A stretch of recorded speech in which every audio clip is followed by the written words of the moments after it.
Hello there. Hello, everybody. What is up? Welcome to Cantina Social Hour. How's everybody doing? Happy Friday. Good to be here. Good to see everybody in the Cantina this evening. Hope everybody's doing well. Hope everybody had a great week. I'm really excited to be here. I'm really excited to talk about some toys, some collectibles. And we've got a great guest returning to the Cantina tonight. So I'm really looking forward to getting our conversation started in just a moment. But thank you guys for being here. I really appreciate you as always. Thanks for hanging out with us here on your Friday night, getting your weekend started. What better way to get the weekend started than by talking about a range of toys, and especially Star Wars toys? I mean, how amazing is that? So hello, everybody. Thank you. If you're just filtering in, we appreciate you being here with us tonight. You're in the right place. If you're looking for a Cantina to hang out and have a good time in, I hope this is the one. This is the one. All right, so let's see who is in the house joining us thus far into the show. Dodgson is with us as always. Fellow Cantinians, hello. Dodgson, how are you doing? We got Jeff Russell in the house. How's it going?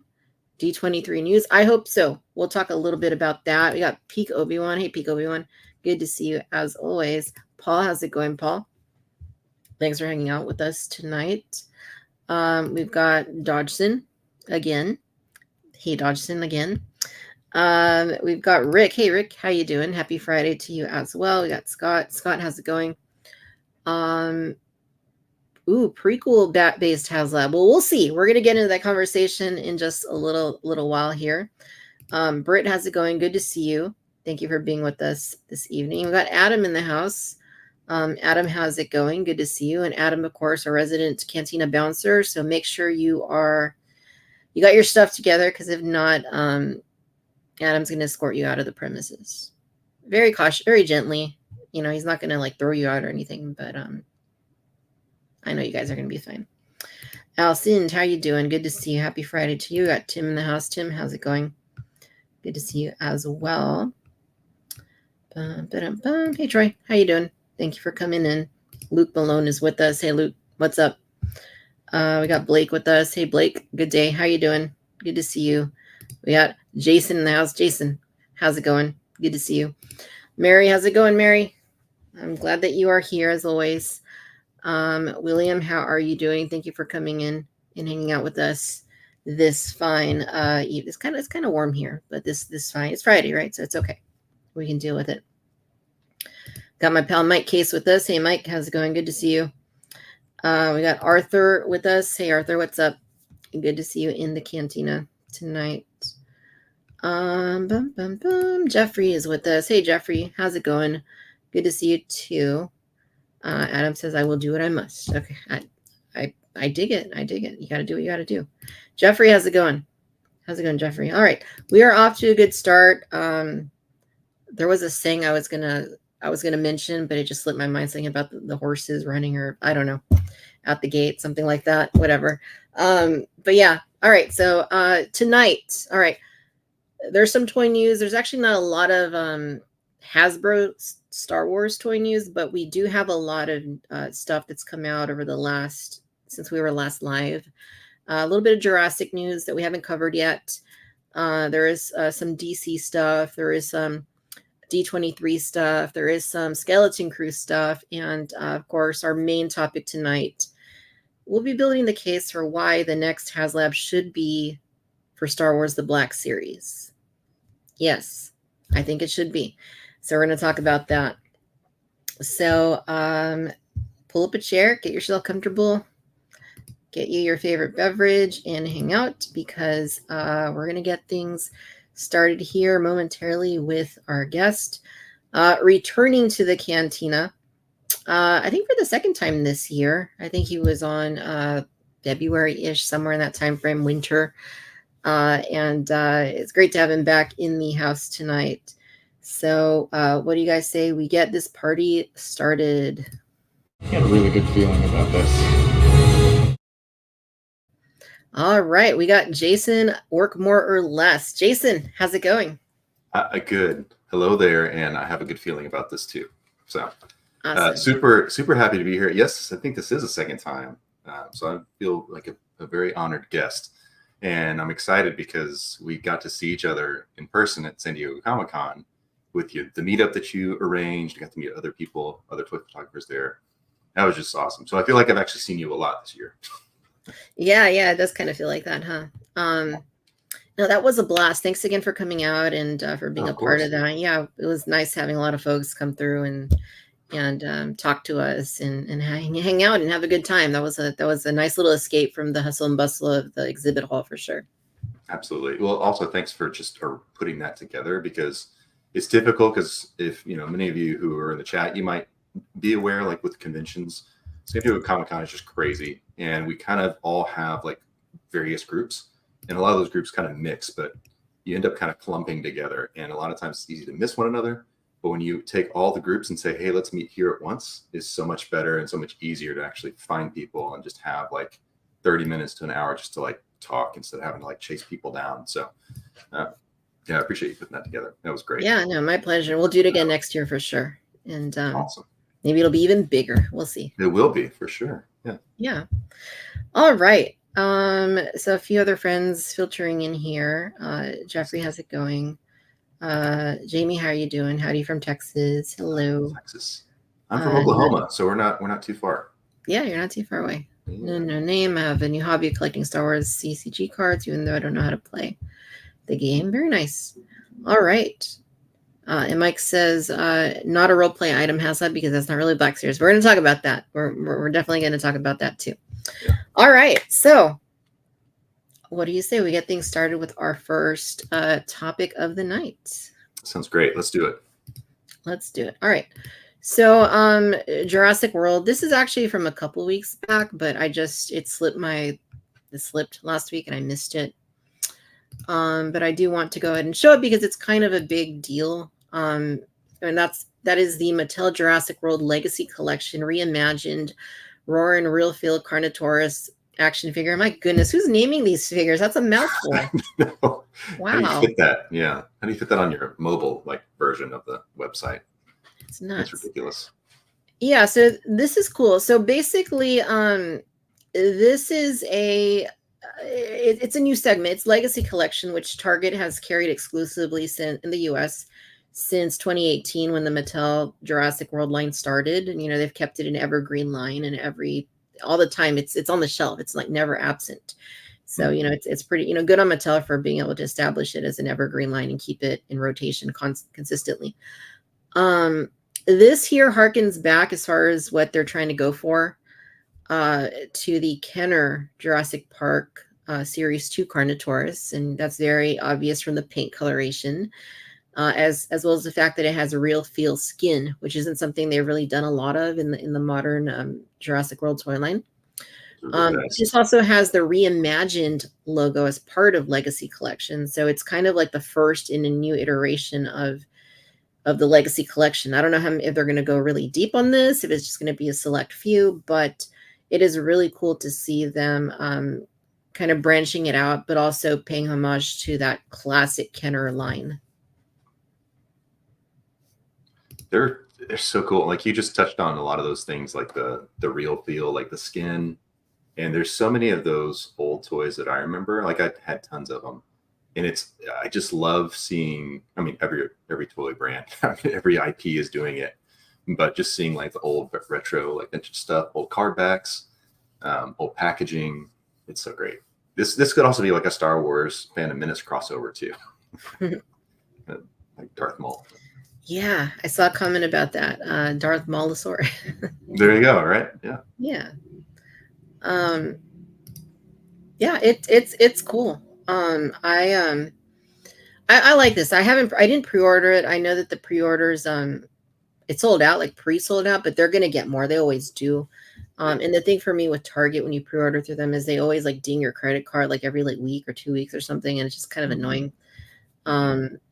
Just because you're trying to like do your bills and budget and whatever, and then you keep seeing that over and over, and it's like, yeah, come on, just do it the way 99% of retailers do, and just wait until it comes into stock. But whatever. Yeah, no, I'm stoked about this, and it seems like a lot of people are because it is sold out. It is electronic as well, so it's going to have sounds.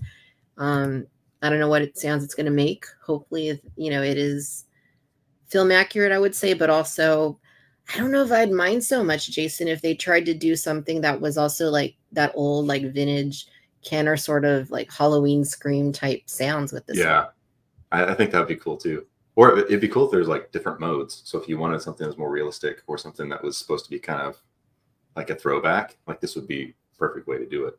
Or I guess you just cycle through and you get different versions. But yeah, for sure. Are you collecting really? I know Jurassic is one of your favorites, but are you like picking up just about everything? Like completion? I mean, in 2018, yes, I was, because it was like a breath of fresh air after Hasbro had the line in 2015, and they didn't bring their A game to the table, and it's very well known, like the toys were not great. So initially, yes, but it got out of hand way too quickly. Like every year, like it always does. 100 dinosaurs and like, so no, I focus on like the Hammond collection, which is like their collector geared assortment. I do the legacy collection, and I pick and choose like with the main line, like here and there. Yeah.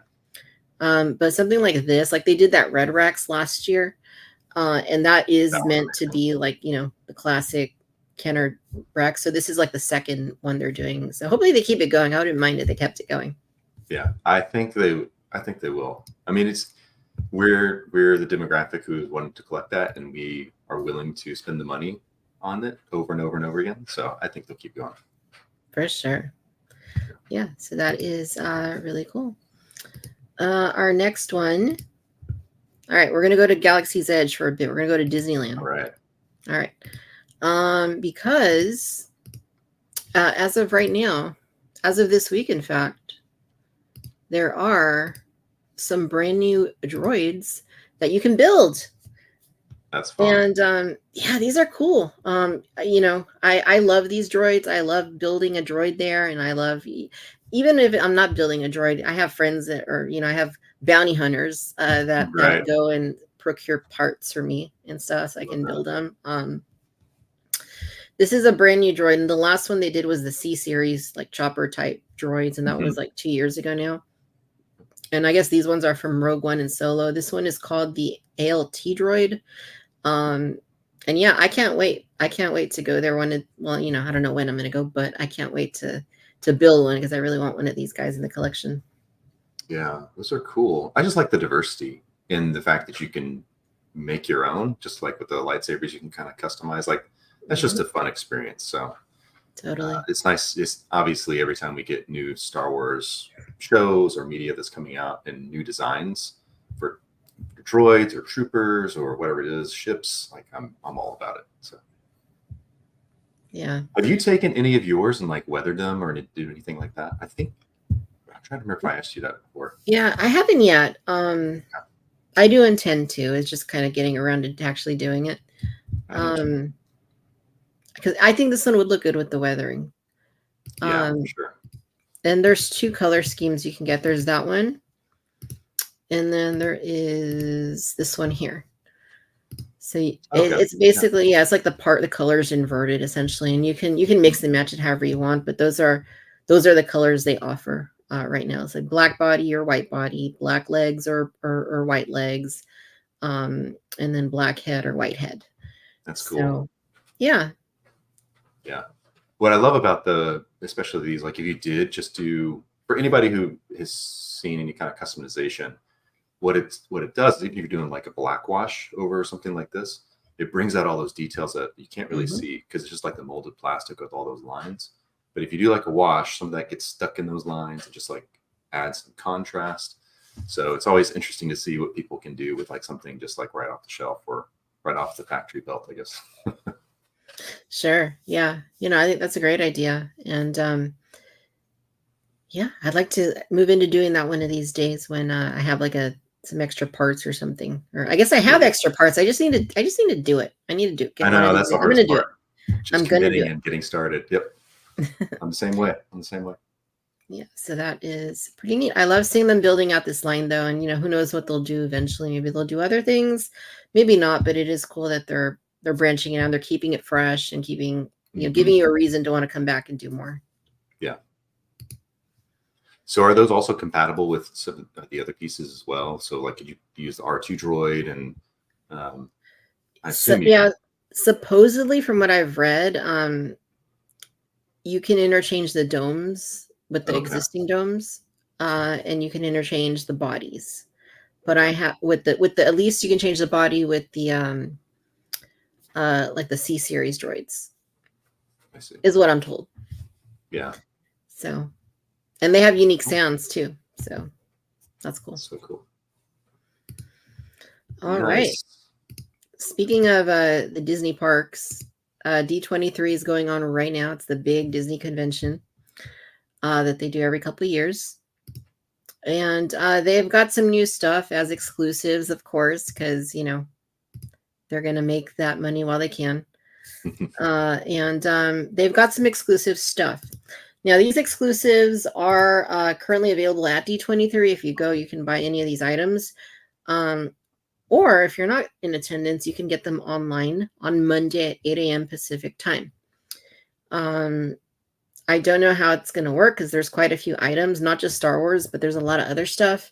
So are they going to have a queue? Are they going to have like a, is the website going to crash? Like, I don't know. Hopefully they have it planned out pretty well because there are a number of things that I kind of want. This is awesome. I think these are always fun to see. And with the droids, because you can just change the deco on them and just have fun with it.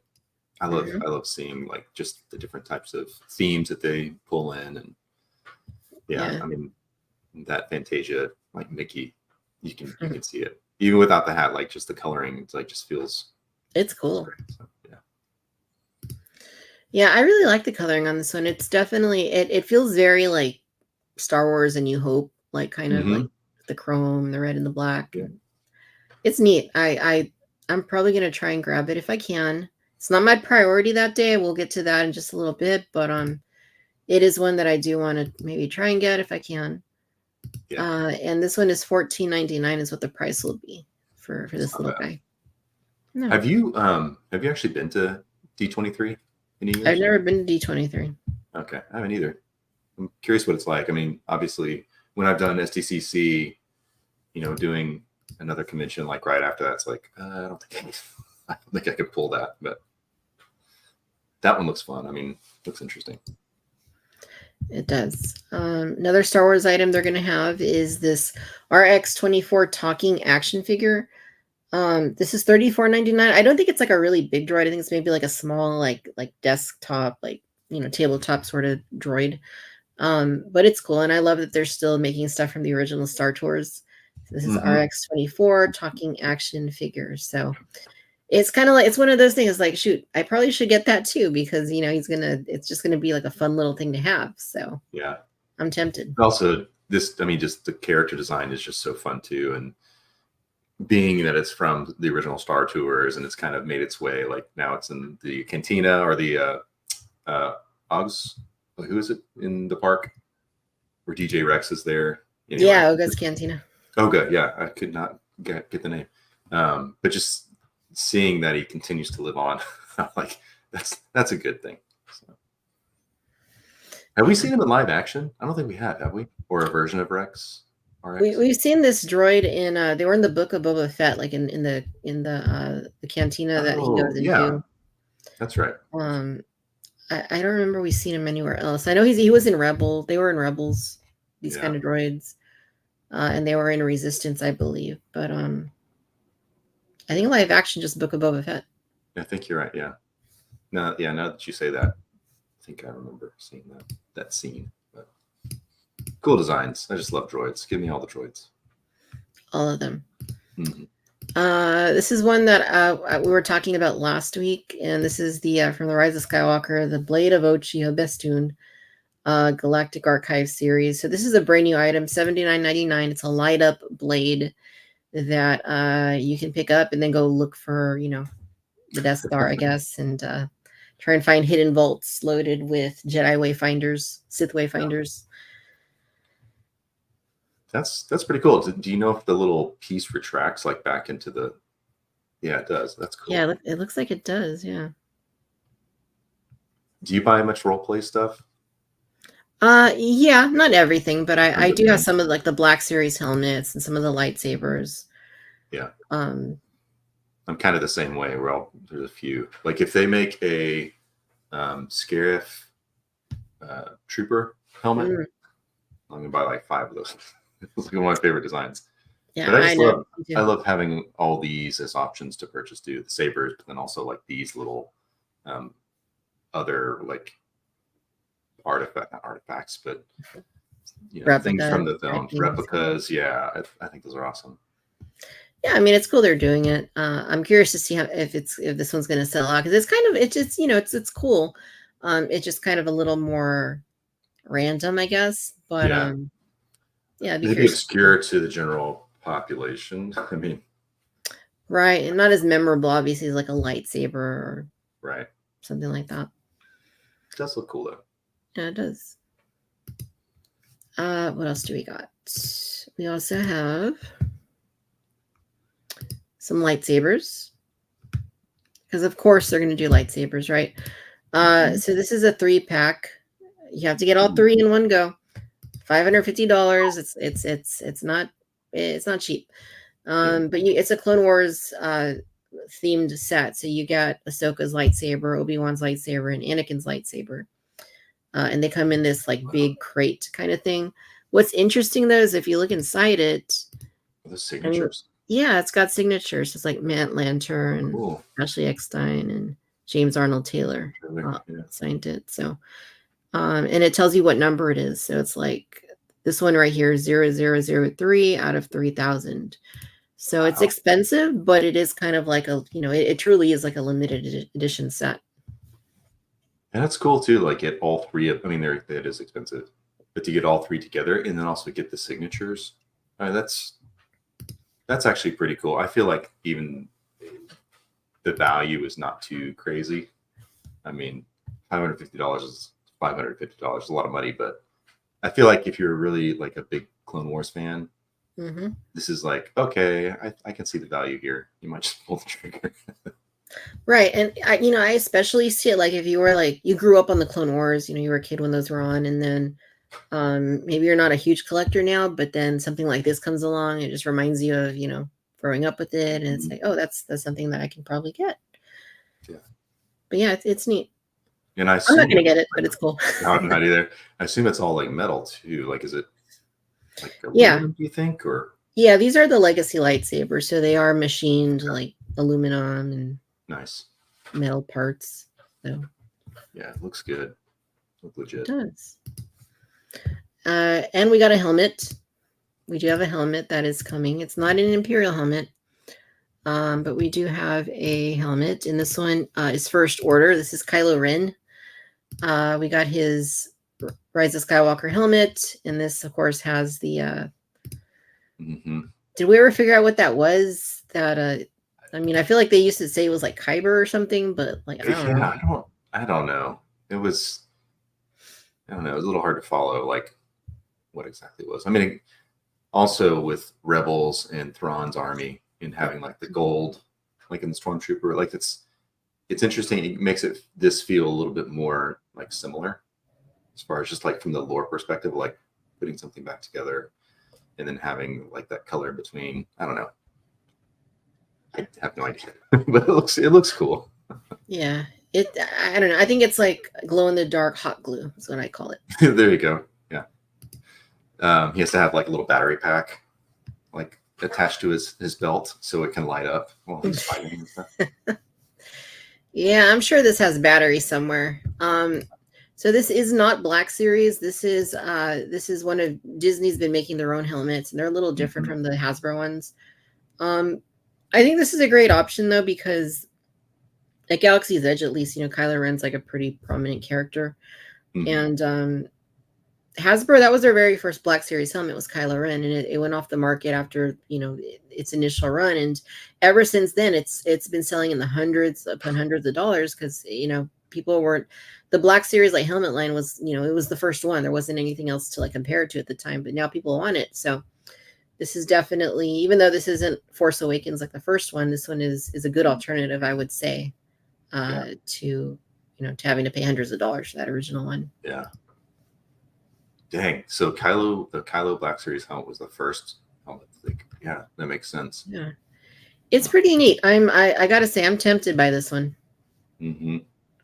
I definitely. I wonder how it scales, because that's the biggest thing for me, especially with the Black Series helmets. Some of those, they just look like the clone helmet looks just a little big when you put it on, because if you don't have like the rest of the armor on to fill out your stature, like it looks ginormous. But I mean, obviously, most of the time you just put it out as a display piece. But I'm curious how these generally scale as well, like compared to the Black. Yeah, it's a good question. I know like the clones, at least, because Disney did do their own clone helmet, and there was, I forget who did it, but there was a video review on YouTube of somebody comparing the Black Series one with the Disney one. They were roughly the same size. There were just some very minor like differences in terms of like the overall measurements and dimensions, but roughly the same size. So hopefully this is pretty close to accurate for Kylo Ren's helmet. It probably is. And that's not bad. Yeah. $139.99 is the price. So again, good alternative to what the original one's going for on eBay.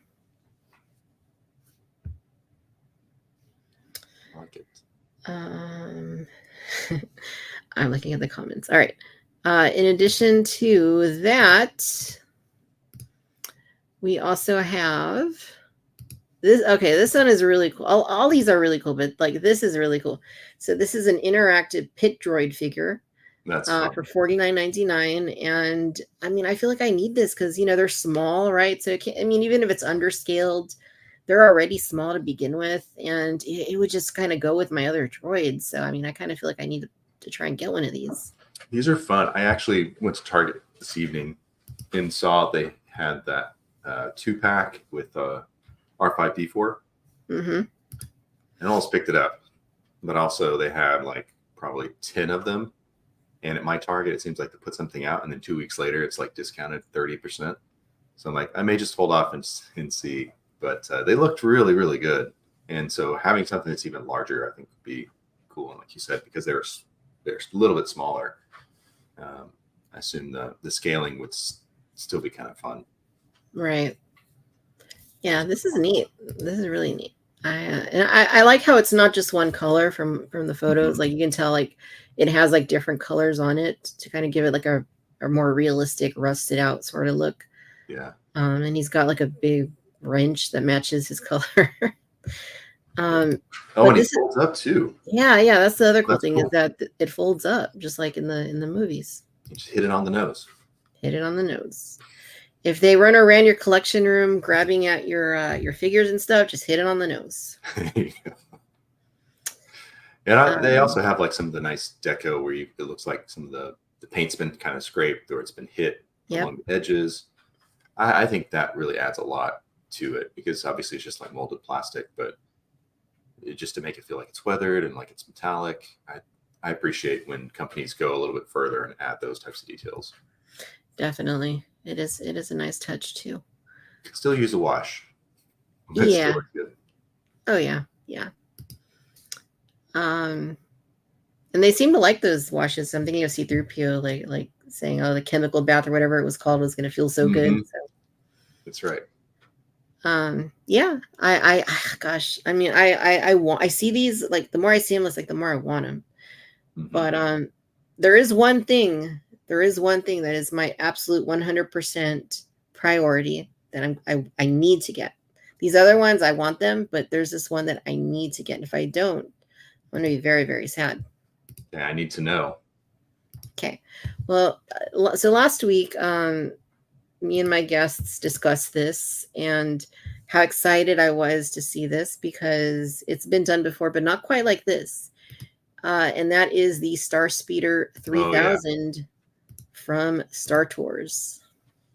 that's rad. I mean, that's such a cool piece. I mean, we were just talking about Rex. It's just as a kid, I remember going the first time and riding that ride, just being completely blown away, just because it is so immersive. And yeah. Sorry, please continue. But yes, I don't know if I've got the money to spend on this, but the details, like the interior, like everything just looks perfect. Yeah, they did a really good job with this. I mean, it's like everything that I could want out of something like this. Mhm. They did the StarSpeeder 1000, which is the one that's from like Star Tours when they redid it, with the prequels and all the different the adventures continue. Mhm. But it was nothing like this. Like this is a brand new sculpt, 100% redone. It's bigger, it's more accurate, it's got more detail. It lights up, it's got a base that lights up. And it even has an LCD screen so that you can replay scenes from the original Star Tours. I was gonna say, it looks like, I mean, you can actually play like the same ride. Is it the same ride exactly? Yeah, snippets Or of it at some least. snippets? Oh my gosh. See, for me, this also makes me, like, as a toy photographer, it makes me want to get it just to take fun photos with it. Get all your figures in there, Hmm. crossover. I think, oh man, you could do a lot of stuff with it just from a photo standpoint. But even as a display piece, like that's beautiful. I love the design. Yeah, it's great. And one thing that's like really hidden on it, and probably only like people like me are going to notice it. But if you look right here, like you see that little panel that's open next Yeah. to the droid, this little panel with the door that's hinged open. That's actually when you go in and you sit down. That's how the cast members can tell if your seatbelt's plugged in. It has that panel in there. Oh, is that also when they choose like who this, like if there's a spy, is that where they also like punch in which seat it is? Do you As I know? understand it, they're monitoring from a different room. Like they have a camera Okay. like somewhere in there, and they're looking for somebody, and they make that call in a different nearby room who their That's spy is going to be. But yeah, this is the panel that has all the lights on it, and if one of the lights is not lit up, then it's like, oh, you don't have your seatbelt on. fine. So Oh, it's that's a nice fun. touch that it's there. I like that. Yeah, this is a need. I'll go without food for like a week or whatever, but Yeah, I absolutely need this set with I mean the figure just on the card, like it's such a cool. It's that's gonna be beautiful. like That if I illustration do is get it, nice. it's like, do I open it? Do I not open it? Like it just looks so good on that card. Okay, I know we're going to talk about HasLab. Here's one gripe of mine. I hate that when you unlock tiers, you might get figures and things like that, where it's like, oh, you get this exclusive carded figure. I'm like, well, I want to open it. I wish they would give you the carded figure and then also give you the same figure that was just loose in like a little baggie, so you wouldn't have to destroy it, right? I'm sure you've Yes. talked about this before, but like this would be a really great reason for them to just say, hey, HasLab, look what we're doing. Here's a carded version and here's an open version. Uh yeah, absolutely. It's very challenging with the HasLabs because then it's like, okay, well, do I buy another one so that I can have carded figures? And Yeah, I did that with the Cantina, but I've never done it with any of the other ones. I usually right. like I'll just go to eBay and I'll try and find them, like get a deal on them. Yeah. But But yeah, even I then, wish you they end could up do that. spending the same amount of money buying a second Cantina or a second HasLab if you're doing that. Yeah, in some cases, yeah, for sure. But yeah, that's Yeah, gorgeous card art. Love it. yeah, it looks great. But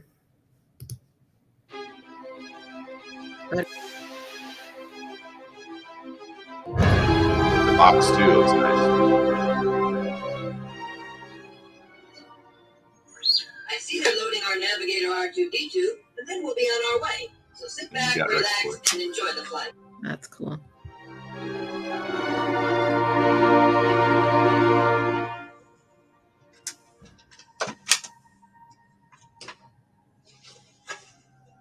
Oh, it's got the drop down. Oh, the whole gate thing. That yeah. Shows.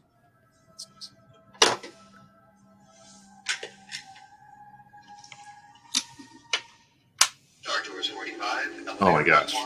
Oh my gosh. Roger, control. All status go. Oh. ST-45, you are clear for takeoff. Contact departure control at 120.4. Copy 120.4. Yep. You're going the wrong way. Stop. So good. Yeah. Wait.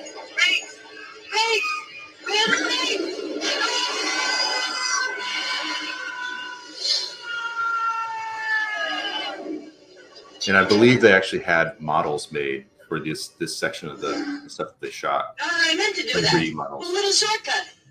Yeah. That's amazing. I have a very bad feeling about this. Hi there. Ladies and gentlemen, there may be some turbulence up ahead. Make sure your seatbelts are fastened.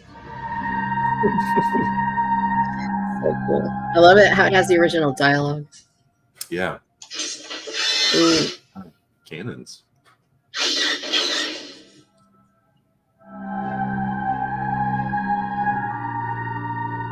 Video feels like a dream. It does. The spike stream.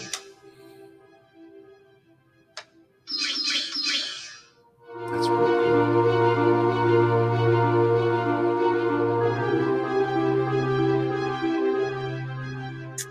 That's a nice display too. That actually looks like it glows. Yeah. No, it really is. Man.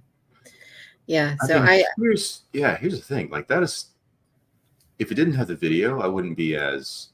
I mean, I still like it, but that just takes it like a level further. Like, okay, like, that's right. pretty awesome that it's built in there. Man, that's really cool. Yeah. I think you need to get this one. I think I do. Like yeah, this is like has like my name all over it. Like it does. And somebody's asking like is or Pico B1 is the R2 3.75? I think so. At least in this picture right here, like it looks like the build of the droid like mold that they make. But in some pictures, like here, like when you look at it, like I mean, I guess it looks about right. I mean, I think Rex might just be a little bit big. Yeah, I think it's scaled correctly, it would seem.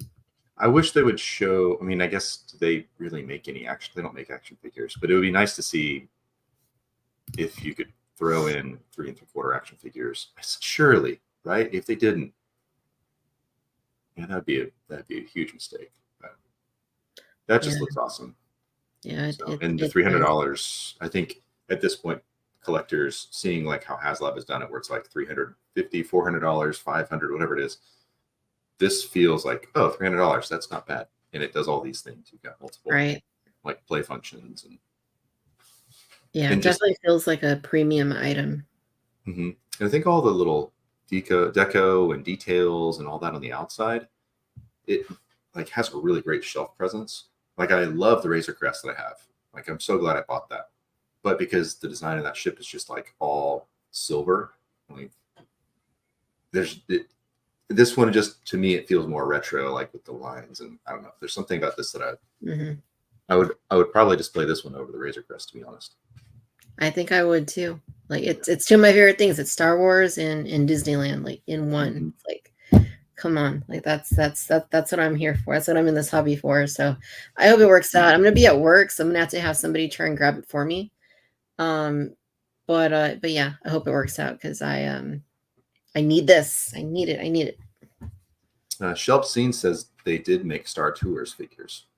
They did make them. Hasbro actually is the one that made those back in the early 2000s.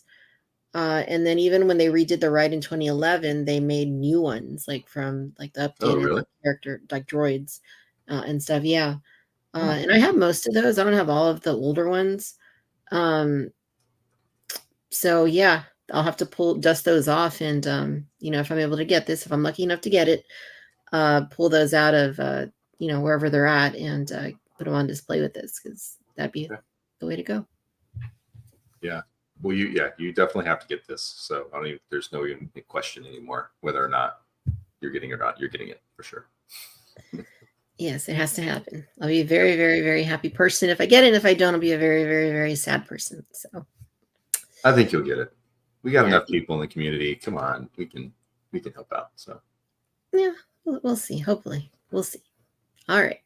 Very cool. Very cool. And those are all the D23 exclusives. All right. Skeleton Crew. It's the next Star Wars live action series that is coming in December. And they released some new, finally, like a new look at it, some new images that we're able to take a look at. So this comes directly from StarWars.com, where we have some images, official images that have been released. So you can see the crew, I guess the main core characters that are going to be in this series. So yeah, it's nice to have a little look at what that's going to be like. I'm pretty excited for it. It looks like they've got a booth, or I guess at D23, they've got a few like life-size characters on display. Yep. There. Those look pretty cool. Yeah. And I have a picture of that. We'll pull that up in just a little bit here. Sorry, I didn't mean to jump ahead. Yeah. No, that's all good. I just get excited when there's more Star Wars stuff coming. I know. It's super exciting. Like here I see like those eyes that come out of the walls that are like, what are you doing here? Like, what do you want? So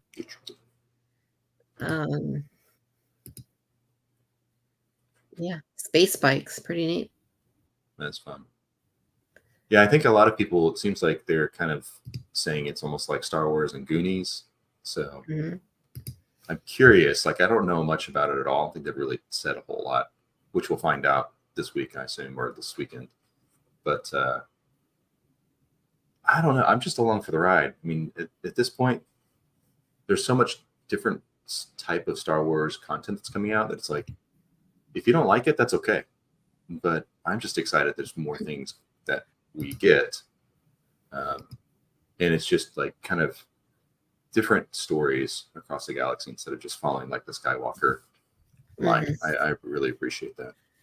Yeah, totally. I think that was one of the things that really worked with The Mandalorian, is it was kind of its own like fresh like thing, at least initially, before it kind of started incorporating some of those legacy characters. But yeah, this is going to be neat. I'm really excited for it, and it'll be nice to see another like corner of the Star Wars galaxy that with characters we're unfamiliar with, not really tied to any of the big story of the Empire and Rebels and First Order and all that. So yeah, I'm excited. I'm really curious about this. Somebody in the comments mentioned like an elephant guy. Like, yeah, I don't know if it's like Max Rebo, like that sort of a character, or if it's like it's supposed to be. Yeah. I don't know the name of I guess that alien race, but I think it's surely got to be that. Let's see. Max Rebo species. Max Rebo is an ortolan. Ortolan. People were also saying, I don't know, Jason, do you remember like Captain EO? Like it had like that one elephant like character. Yeah. In it. Yep. Some folks are saying it kind of looks like it could be that, which that would be interesting to me if it was, because then it would make like Captain EO like part of the Star Wars canon. I mean, how interesting would that be? That would be crazy. I don't think I think my head would really explode if that turned out to be true.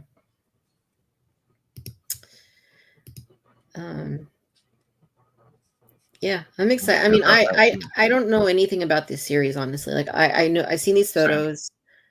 But I don't know. I just have like I'm starting to get like kind of a feeling like this is going to be the next like since the Mandalorian like this is going to be like the next big. Maybe I'm going to be totally wrong, but I don't know. I just have like some small feeling like building that this is going to be like the next big like Star Wars thing. I hope so. I mean, it's always the gamble, right? Because if you don't tie it to legacy characters, then kind of like with Andor, right? Like that was a big gamble, but you still had a few like anchor characters. But I really like how with the show they really just focused on like Andor and some of the other characters that are just like core to that story, without feeling you got to bring in Ahsoka or Thrawn. So it's a gamble. So it could work out really well, or it could be like, well, I don't connect with these characters. I don't see how this fits. But I always want all of them to succeed. So I'm excited about it. It's something new. Yeah. If nothing else, it is something new. It's more Star Wars, like you're saying. It's continuing, and I mean, who doesn't love that? You know, more Star Wars, the better. And you know, like you said earlier, there's some aspect of Star Wars that you don't like. Well, there's plenty of other stuff to be consumed. So Exactly. no problem there. Yeah. So you mentioned the other image that there were some costumes at D23. So let me go and pull those up so we can take a look and see those. Because these look really cool. I guess these are like some space pirates. I think one of them is the dude that was in Mandalorian season 3. Forget his name. Yeah, I don't remember either. But yeah, so that's his costume. And then there's a like a droid of some sort that's got like a. And you know, speaking of Captain Neo, like there was the droid that's in Captain Neo, or the robot, like he has that same kind of leg, like where he has a normal leg and then he has a leg like that. So that would be so funny if they were really taking inspiration from it. I love it. It would be. But these costumes look great. Like it's cool to see like a Gran, like you know, with the 3 eyes. And it's cool to see like that other wolfman looking guy. Kind of reminds you of those Cantina characters a little bit. I think the other thing that works in their favor is like because there's so much live action that they're doing now, you're able to kind of reuse some of the same masks or prosthetics, and you know, maybe it's not necessarily the same character from show to show, but you can reuse that, and then it feels like you're seeing familiar aliens in different shows, so it feels like it's a little more cohesive, right? When we first saw Force Awakens and we're seeing all these new aliens we hadn't seen before, it's like, it doesn't really feel like Star Wars. Why didn't they bring in, ones that we're familiar with from the Cantina? But it's nice that we're just starting to see more and more, and then there's kind of crossover between different shows as well. Totally. And animations as well. But yeah, true. Look how there's nets like in the suitcases, just kind of really like building up that piratey vibe. That's fun. Yeah, totally. And like you said, the peg leg on the droid. That's perfect. It is. And okay, thanks, Pico B1. His name is Vane. That's the name of that guy. Justin, how's it going? Justin from Wisconsin, good to see you. We also got John Miko TVC with us. Hey, John, how's it going? Good to see you. Key Mighty says the Wolfman there is weird because he looks like a Shistavinin, but he has the red eye like Arliel Shus and doesn't have the bowed legs like the other Shistavinin. I need to get quicker at saying that. Yeah, I don't know. I don't know what kind of Wolfman that is. I kind of thought it was like those ones that are in like The Force Awakens, like those little guys that are walking around. But yeah. I don't know. All I know is that he looks cool, and I'm excited about it. He does. Well, cool. Do you know when that's supposed to like start streaming? I believe it's early December. Okay, so it's this year though? Yes. Let's see. It comes out on December 3rd. So I guess that's the next thing we're going to be getting? Or seems like it. There's not any other animation coming out as far as I know. Not that I've heard. Okay. Dodson says that Michael Jackson, Captain Neo could take out all 3 Death Stars with one moonwalk stride. Maybe he had all the like the magic coming out of his hands and everything. So that's no moonwalk. Nice. It looks cool. Yeah, it totally does. All right. Well, that covers all of our collecting news as far as like what's been in the news as of late. So, do you think we should get into our main topic here? For sure. Let's do it. This is going to be All right. exciting to hear what people think. Let's do it. Do it. Do it. All right. Here we go. So, I know some of my friends in the community heard me say this earlier this week. I mentioned this on Twitter or X or whatever it's called, that the next Black Series, the next HasLab should be for Star Wars, the Black Series. And, some of my friends in the community were like, really? You think that's true? But I need to explain what I mean by that. And, Jason, this is actually building off a conversation you and I were having with Zay, Black Series from Instagram, when we had our collector meetup. We were talking about like the Cantina and HasLab and, where it goes from there. Should it go back to Black Series? And I mean, I really feel that it should. And that's not because I collect, like, I'm not a heavy Black Series collector anymore. In 2013, I was. In fact, the channel was one of the first to review like Black Series figures on YouTube back in 2013. But then, The Force Awakens comes out and the line gets so big with like Constable Zuvio and all these like more random, like, characters that it just got really big. The line expanded and it was huge for The Last Jedi, a little smaller for The Rise of Skywalker. Mandalorian is such a huge line in there too. And I'm already like TVC is obviously like my focus. So that was like, that's where I'm in 100%. Black Series, if I see something I really like the Acolyte figures, I bought all those because they're not available in TVC. And, I like the characters. Look cool. So I do pick and choose with Black Series. And I guess before we get into the topic, we should kind of talk a little bit about previous Black Series HasLabs and how that kind of ties into this conversation, right? Yeah. So we know what the first one was. We know that it was the Rancor back in, gosh, what was it? 2021, maybe? I don't even remember anymore. I think so, yeah. They tried doing one with Black Series. At this point, they had the sail barge, the Razor Crest, both successful. And now it was the Rancor, trying one for the Black Series. The campaign itself was, thinking back to it, was a little, it was a little funky, right? Because it kind of leaked on accident, like from the source. Hasbro kind of leaked it on accident. And people caught wind of that. And they kind of had to release it a little earlier than they probably intended to. And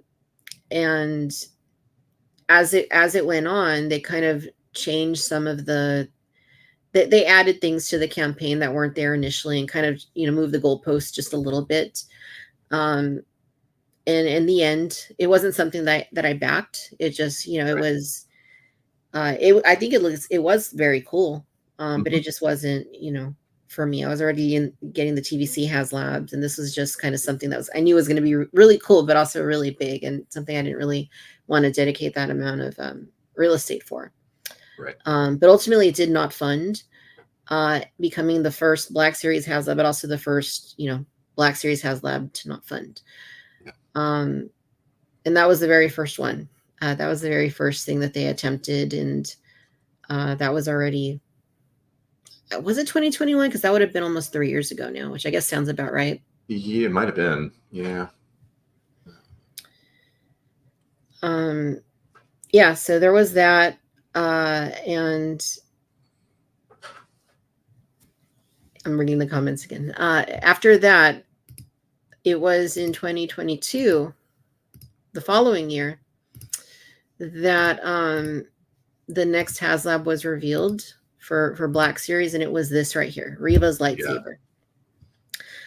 Now, it's not quite fair, I would say, to call this Black Series, because Black Series is just like a big label they slap on everything. On the helmets, on the lightsabers, on this, on that, even the little scaled helmets. Remember those? The helmets that they used to do, the 2-packs Like those were Black Series. Like everything, you know, a lot of things. If it's not TVC and it's aimed at like collectors, it's Black Series, right? So not really a fair. Oh yeah, exactly. Even the 3 3/4 figures were Black Series back in like 2015. So it's not really like a fair thing to say this is like Black Series per se.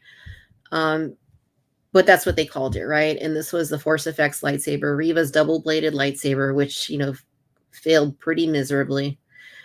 And as I understand it, this wasn't something that Hasbro was necessarily gunning to do. This was something more of like a thing where Lucasfilm said, "Hey, this show's coming out. We want you to support it with this HasLab kind of thing." Yeah. And it didn't pan out. People weren't very receptive to this item. But on paper, 2 Black Series HasLabs have not come to pass. You know, whether or not that moniker of the Black Series is fair to assign to an item like this, that's what they're looking at. 2 Black Series items did not fund, which kind of brings us to where we are now. Since then, we've had 2 more TVC. We've had the Ghost and now the Cantina, both of which funded. Razor Crest. The Razor Crest came out. Everybody that got it seemed to like it. Yeah, so it's 4 for 4 at this point with the sail barge. And that kind of brings us to this conversation we had a couple weeks ago at Comic-Con about, you know, there have been these TVC HasLabs that have funded and have done well, and people have been receptive to. Is it time to go back to the Black Series and try again? So that's kind of where I want to pick things up from at this point in our conversation. Is it time to pivot back to the Black Series for HasLab? Yes, I think so. Now there have been so many projects, not just Star Wars projects. Obviously, you could look at TVC, HasLab projects, but I feel like there's a lot more data in terms of what we can learn from what do we offer, what it's like the tiers, what's gonna get people to jump on it day one instead of waiting for the last day. Because I think that's the biggest issue, is that you need to be able to excite people and just push it really hard. I think with the Rancor, the first thing they were showing is just like 3D renders. We never actually saw until later on in the project the actual one-to-one, like a resin printed version of it that couldn't stand up on its own, right? They were having to support it.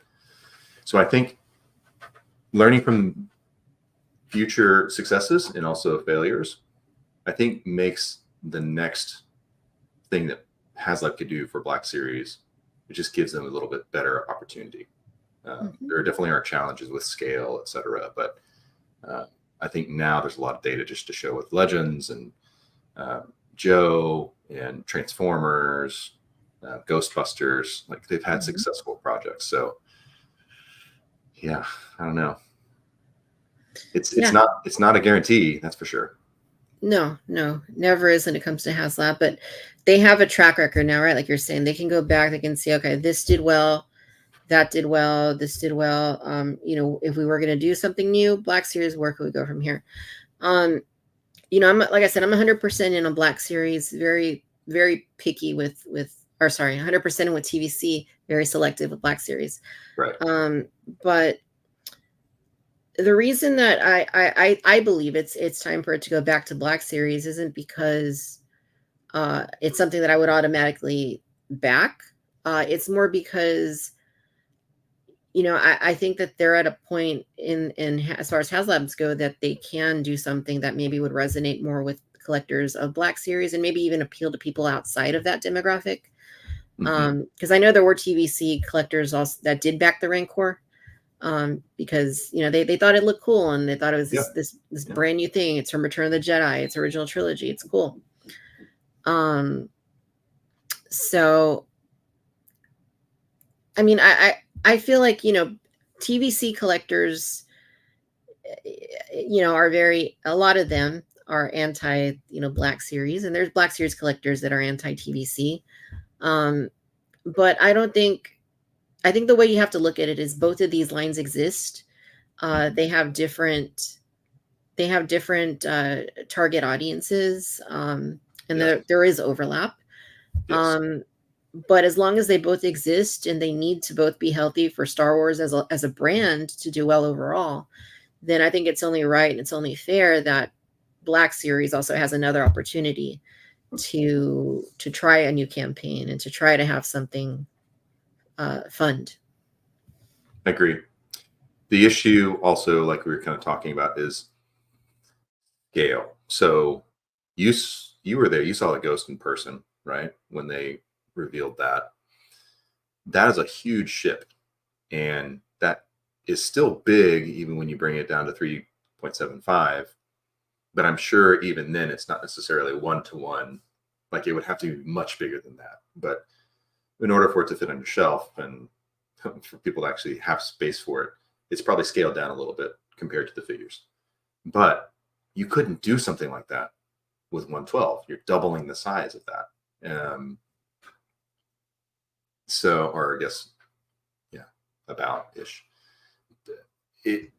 That means that you're limited to smaller ships. You can't do the Millennium Falcon because that would be way too big. Even just the Lego set is way too big, right? So it just means you have to be very smart in what you're going to produce. Another thing that you and I talked about as well when you're asking me this question in person, and also in the chat, people have said it. Like when you start off, think smaller. It doesn't have to always be like these $400, $500 price points for something gigantic. I think you could do like platoons of troopers, right? And you could do like little, like the Staps that they just showed at the breakfast. I guess they showed at Comic-Con with the droid on it. Like if you had 4 of those and you had, some other, like you could have a pack of figures that's maybe $225 or $250. And to me, that could be a successful project. People would want that. You could have, Yeah. And for me, one of my biggest complaints is the reuse of the same bucks. So like with Boba Fett, right? They've used that Black Series buck from the beginning so many times. Even when they updated it to the newer one, like the Return of the Jedi version, they're still using the old one. And they definitely made their money from the cost of tooling from that. So now it's like, okay, we're in the Clone Wars, right? Cloning. It's like the exact same thing. So with troopers, we're starting to see it a little bit more. It's like you could make a set of 10 or 20 soldiers that's $200 and you're using the same exact molds, different deco hits. So for them, it's like, I don't know, it would just be so easy to do. And then you can continue with the main line outside of like these HasLabs, can use those same tooling, like you're maximizing your costs there. And that's, to me, from a business standpoint, that's what Hasbro's been trying to do. We're seeing some figures like not having any deco on the backside of them. There's some on the front. So I understand there's cost there, and I understand they have to keep it at a certain point. They need to make profit. A lot of the characters are unique designs. You need toolings to that specific character, so it costs more money. But I don't know. I think you could start maybe smaller, like people are saying in the chat. Start smaller, maybe just with figures rather than like ships. Yeah, totally. And I think, Britt has a great point. Black Series collectors need to be realistic about what is achievable in the scale. They've said it many times, the X-Wing is not possible. Absolutely. Yeah, I mean, you look at things like the TIE Fighter, right? The First Order TIE Fighter they did, and that thing is just ginormous. It's in my attic. Cool. It's cool. I bought one, but it's too big. It's like, it's not even, I don't even have it on display. It's just huge. But an X-Wing would be even more of a space like hogger, right? Because it's got the wings that stick out, and then if you put it in the X foil position, like it's just going to be like this.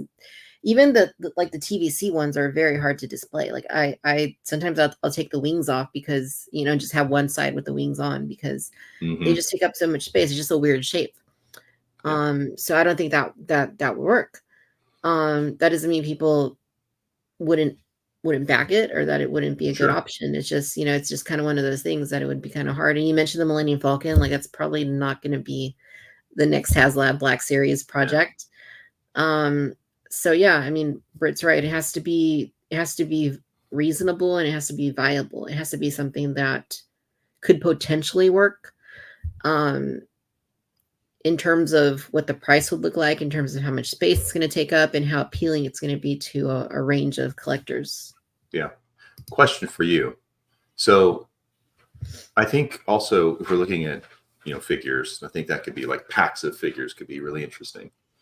Thinking about it, maybe you get like a small little vehicle that goes along with that. Also, what we're seeing now a lot of with TVC is we're seeing like the play sets and like hallways or things like that that you could put on your shelf and it becomes part of a display. I think that's a really smart approach, because in that way you're not just selling to someone who likes to buy these just to, as a toy photographer, I would shoot them, right? But other people just have them. But a lot of people probably just want to display stuff. Mm-hmm. So I think if you're thinking that way, then you can do a lot of, like, for instance, like those hallways, like the Tantive hallways or the Mandalorian hallways. You can get 4 sets of them, put them across like a bookcase or a shelf, and you can have a really cool display. Do you think that instead of doing like the Millennium Falcon, do you think that people would be interested in like the cockpit of the Millennium Falcon and it comes with all the core characters from A New Hope? Or do you think that would be something interesting where we're thinking a little bit differently? Like right now we think it's a HasLab, it's got to be a ship. But it doesn't have to be a ship. It could be some kind of display piece like that. What do you think about that as like a HasLab? It's an interesting question. I've seen customs of that. I've also seen like people that buy Hot Toys like make customs of that, and it's actually pretty cool, because I mean then you're talking about 12-inch figures, but then you're still, it's like still a big thing. Yeah, exactly. Yeah, I mean for Black Series, I think that would be the right size, I would say, and that would be probably the right price point for a HasLab. But would that necessarily have the appeal? Would it appeal to people beyond the original trilogy, who have already bought those figures like 5 times over at this point? Yeah. I know some people would love that, I'm sure. Yeah. But I don't know that. I think that'd be my issue with it, is my concern with it is that I don't know if it would have the appeal to be a successful project. I think we can think differently, but also another person, Landspeeder Luke, just jumped in. Luke offers a lot of like the Black Series scale things. He's got like a Cantina, and what I love about like his approach, and I think who he builds for would be the audience for the Black Series HasLab, because you're thinking about, okay, these are going to be big. If they're play sets, they're going to be big. So how do you break them down so you could just display certain portions of this instead of the entire thing? That's one thing I thought was brilliant about the TVC Ghost, is that they're like, hey, you can take off one side of the wings and put it against the shelf, and you're able to display it without having to take up so much real estate, right? I think if they're able to also come up with a strategy where it becomes something that's maybe modular, whether that be a playset or diorama type piece, I think that's got potential too. But I think the biggest thing is like if they can bring down the price to where it's like $350. I mean, I know there's probably, in order for it to be a HasLab, they probably internally have said this project has to be within $400 and $500 or $350 and $500, or well, they've got a range, I'm sure. But I don't know. I feel like they could drop that price and just rethink the whole concept, and would have a little bit better success for the next time they do launch something. Totally. Yeah, that's a good point too. They did have a while ago, and I've seen people actually customize it, but there was at Toys R Us, they made like it's almost like a 1/12-ish scale X-Wing. And the box is gigantic. I mean, it was huge. It may not necessarily have been a 1-to-1, but you could fit like a Black Series figure into it and it would work. But it's still gigantic. And I don't know if you could sell 8,000 units of that. But let's just, okay, here's an idea. Again, going back to tooling, maximizing costs. If you did something like an X-Wing, then you potentially would be able to have panels that you could change out. So let's say you wanted red 5, you could have that classic look, but some of the tiers would be like, all right, you've got the next thing is going to be a Rogue One, like a blue X-Wing. And so you can swap out the panels pieces. And then basically, instead of putting stickers on or something like that, just swap out panels. It's just flat plastic, basically. And it's got different deco hits on it. So you can kind of build, or you can create your own like squadron or own decals on the X-Wing. I think that would be more interesting if you could figure out ways to do that.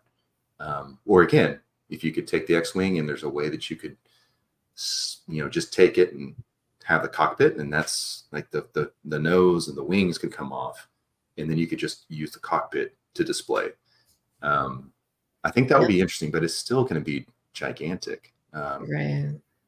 One thing that really annoyed me with the TIE Fighter is that as soon as you lock those wings in, you can't take them out without breaking it. And I think that was a really huge mistake. With the X-Wing, I think you would want to be able to take those on and off. Yeah, no, you definitely would. I mean, because you might need to put it in storage, you might need to ship it somewhere, you might need to move someday, and you want to have that flexibility to know you can pack it up the way that it came and transport it in an easy way. Yep. Or here's the Jedi Council as a HasLab. That would be perfect. That'd be interesting. I love that idea. Yeah. Because it's really not that. It's not that. I think you could have a really nice floor that's glossy, that's got the printed, like the design on the floor in the circle, and you've got all the chairs. You're making one chair that could be used probably for 4 or 5 different people. And you've got some customized chairs that would are different size chairs that would fit specific aliens. But yeah, I think that would be really interesting, and it wouldn't be crazy to produce. But you could make it take up a large footprint if you wanted to display the whole thing, or you could just take 1 or 2 of the chairs. So yeah, like modular style, like the Cantina. Exactly. And I see some interesting points being brought up in the chat. Rick asked this question about a Republic gunship, which ES would be massive. Asking compared to the Cobra Rattler. Now we saw this in person. The Rattler is really big. I don't know the exact dimensions of it, but it's at least like a good 3 feet long, I would say, or so. Maybe that's how long the gunship would be. I'm not sure. Rick also says, since 2013, Black Series collectors have troops to put in it, that could work, and it could be a dream project. But I think Britt actually answered this perfectly. The only thing with the G.I. Joe comparison is that HasLab for Star Wars would be more expensive due to the licensing costs. So, they'd probably add an easy $100 to like a HasLab type thing. That's a great point. I mean, you have to consider all those. You have to consider from a business standpoint, like the goal is for them to make money, right? They're spending a lot of money just to have the license. And if you're not making money off of that license you're paying for, then there's no point in doing it. So you have to be at a certain price point, like you were saying, to pay for just like, all those fees that come along with owning that license, producing things. So yeah, that's a really great point. I'm glad you brought that up. A lot of people just are like, this is stupid. It's only this much plastic. It should only be $150. But there's so much more beyond that people have to consider. So yeah, definitely. There was also a remark here by Scott that said HasLabs are supposed to be dream projects that we would otherwise not be able to get, which I agree with. Smaller HasLabs feed into the complaint that we are crowdfunding a $1 billion company. Yeah, I mean, so I think that's the thing with HasLab, right? It can't be like a $50 thing, it can't be a $100 thing. It has to be something that is, has the perceived value of being an exclusive premium item that you would not be able to get in any other way. So it wouldn't be able to be like, a few figures, that just wouldn't work. It would have to be like an actual, a sizable thing that, entices you to buy it, right? Something exciting, something interesting. I think the other thing we've got to also consider, because I started in 2013 as well, and I was all in for several, like even into Force Awakens. Beyond that, I was all in. We have to. I'm not anymore. I'm very, very selective now, which is unfortunate. But also, I just don't have the space. I don't have the money to buy all the stuff. It kind of changed my collecting habits too. We have to recognize that the collector who's collecting Black Series, I think, has also evolved. It's not like me. It's not like you when we started off. Like that, maybe the metrics they're going off, going with initially, but it's different. I think now, not only with the HasLab and Black Series, but it's like we need to continue to kind of go further away from original trilogy. Right now, as prequels, like you have to go all in there, and we are with like the media they're putting out and all that stuff. But I think that's where with this HasLab, instead of looking back for the X-wing, I think you've lost a lot of. I maybe I'm thinking more from my perspective. I would not buy an X-wing. I probably wouldn't buy a Starfighter. So I'm the demo here, but I think you need to really start pushing these projects into prequels, because that's going to be more the demographic which kind of taken over, and it's got the disposable income that is going to want to have those things in this space. So something else to consider. Yeah, for sure.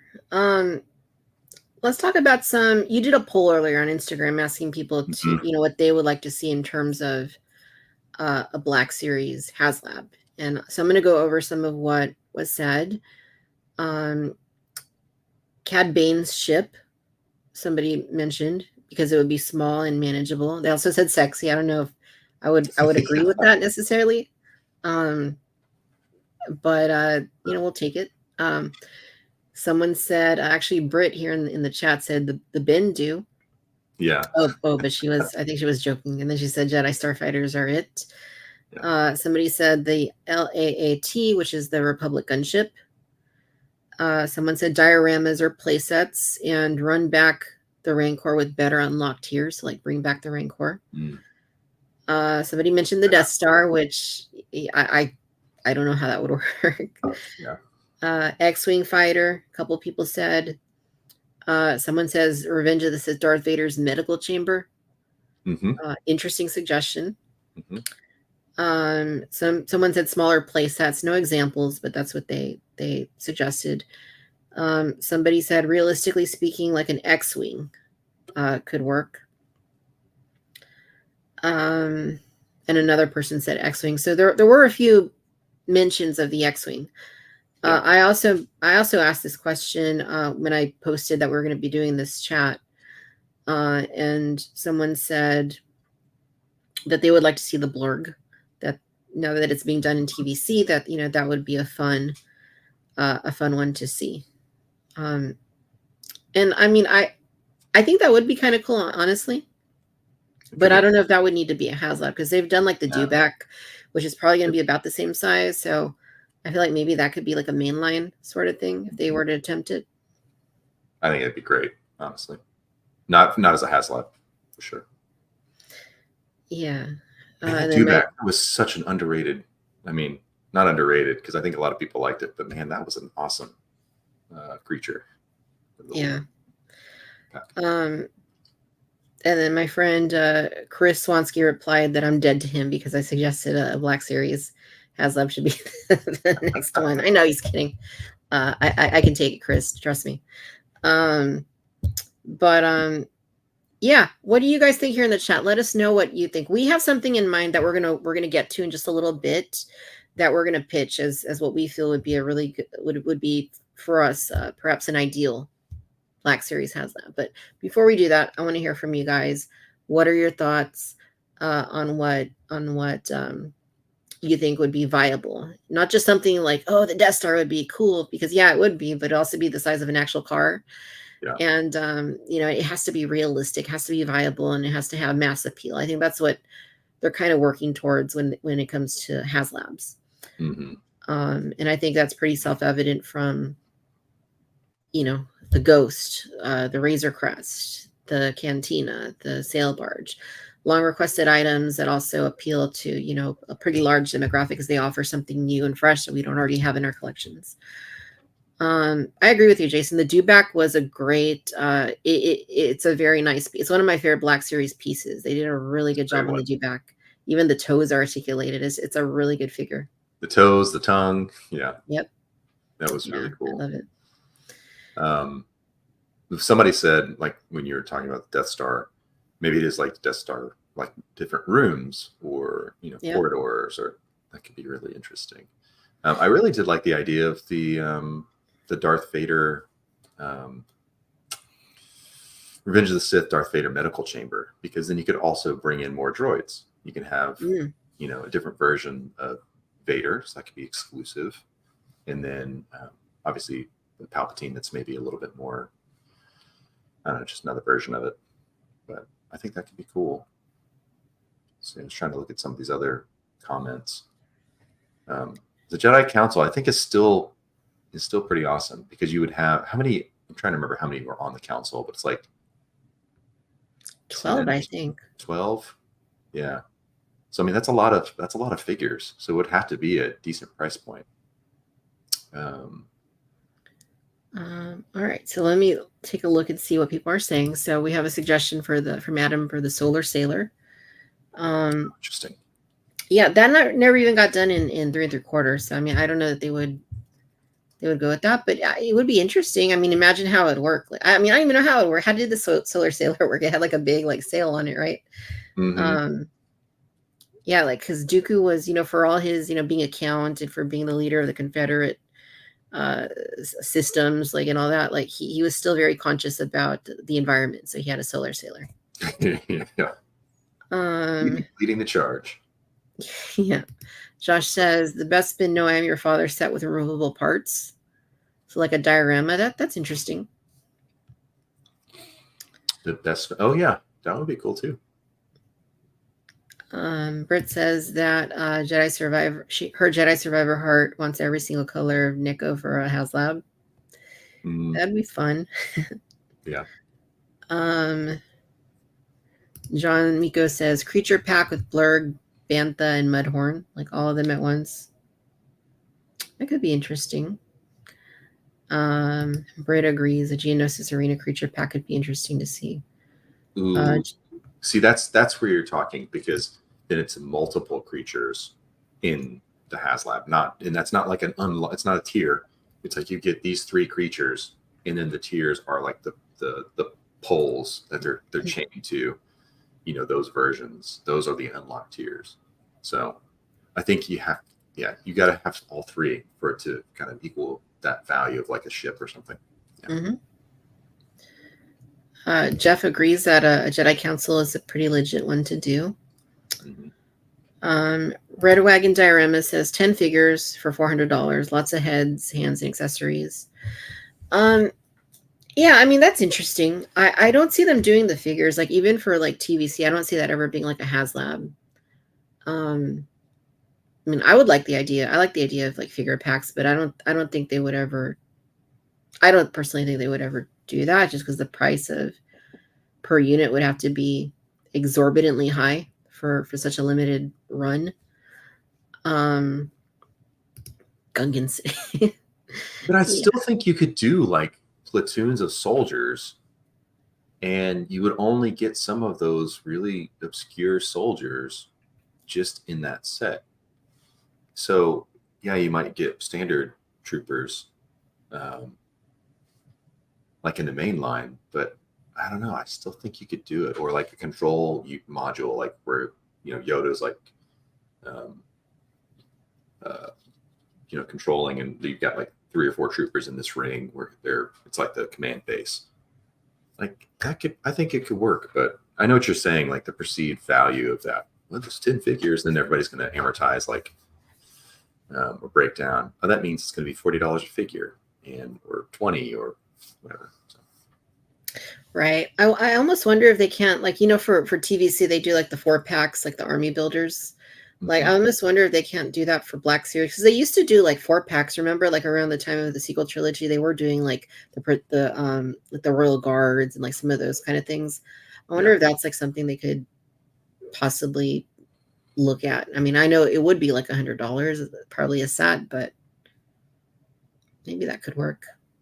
I think if the figures are like, if you are just breaking them down, you're like, oh, I'm getting these figures for $15 a piece, but they're maximizing the costs on like troopers and the tooling, then I don't know. I think you could do it. But maybe you're right. Maybe it is more like a 3 or 4 pack, and you could build out different different sets. July through November says a 1/12 Millennium Falcon cockpit. Jeff Russell says Jedi Starfighter with hyperdrive ring. Peak Obi-Wan, almost everything would balloon to 4 feet long and collectors would chicken out. I think it's really tricky. Yeah, I think that's the overall thing too, is like we were saying, like with an X-Wing, is that, vintage collection is a world building scale, right? You can do all that and you could fit most of it like on a shelf. Like when you jump from 3 3/4 inches to 6 inches, then suddenly everything becomes all the much bigger when you're talking about like ships and beasts and all that stuff. Bolt says Anakin Obi-Wan lava battle set. Alison says Cantina or Tatooine denizens could be interesting too. Sarlacc, yeah, that would be interesting, like a big Sarlacc. Rogue One hover tank. Yes, anything Rogue One. I might buy that. Rick says troop carriers are mostly hollow in the middle, so you can see it or stand troopers. I'd like to ask Hasbro an estimated cost to be sure. And Britt also says that she can see fewer Black Series collectors being carded collectors, so less reason to buy multiples. So Hasbro might want to make something. You might want to do something that you can buy more than one of. Mm-hmm. I would say I think there are some Black Series carded figures that I've bought multiples of. So like foil cards, like the Luke Skywalker pilot, and then the Boba Fett vintage coloring, like those were exclusives. But like there's something about those I just absolutely love. So I think you're right. If they did a carded figure, it would have to be something that felt really premium, or yeah. But I do think they should just throw in an extra one in a bag, loose, so you don't have to open any carded figures. Yeah. Yeah, those are all great options. Great ideas. Yeah, good suggestions. Thanks to everybody for sending those over to us. All right. So there is one that I mentioned we have in mind, Jason, and this is what we're talking about with Zay, who I did invite Zay to join us tonight, but it's actually his son's birthday, so he wasn't able to make it. But happy birthday to his son. Caleb. Yeah. And all right, what do you say we show the people what we have in mind? Yes, I think we should. All right, let's do it. So I'm going to go ahead and show you guys our proposal for the Black Series HasLab that we think is reasonable, viable, and also has a mass appeal. And here it is right here. Mm-hmm. That's it. And several people actually mentioned it in the comments as well. And then also in my response, did somebody, I want to say somebody maybe said that, or I was talking with a friend and they're like, you should totally do this. And I think so. When we were having this conversation in person, it just made sense because, again, going back to the size, it's a little smaller. It's manageable. Maybe it's the equivalent to like the SnowSpeeder that they made, ish. Which I remember. I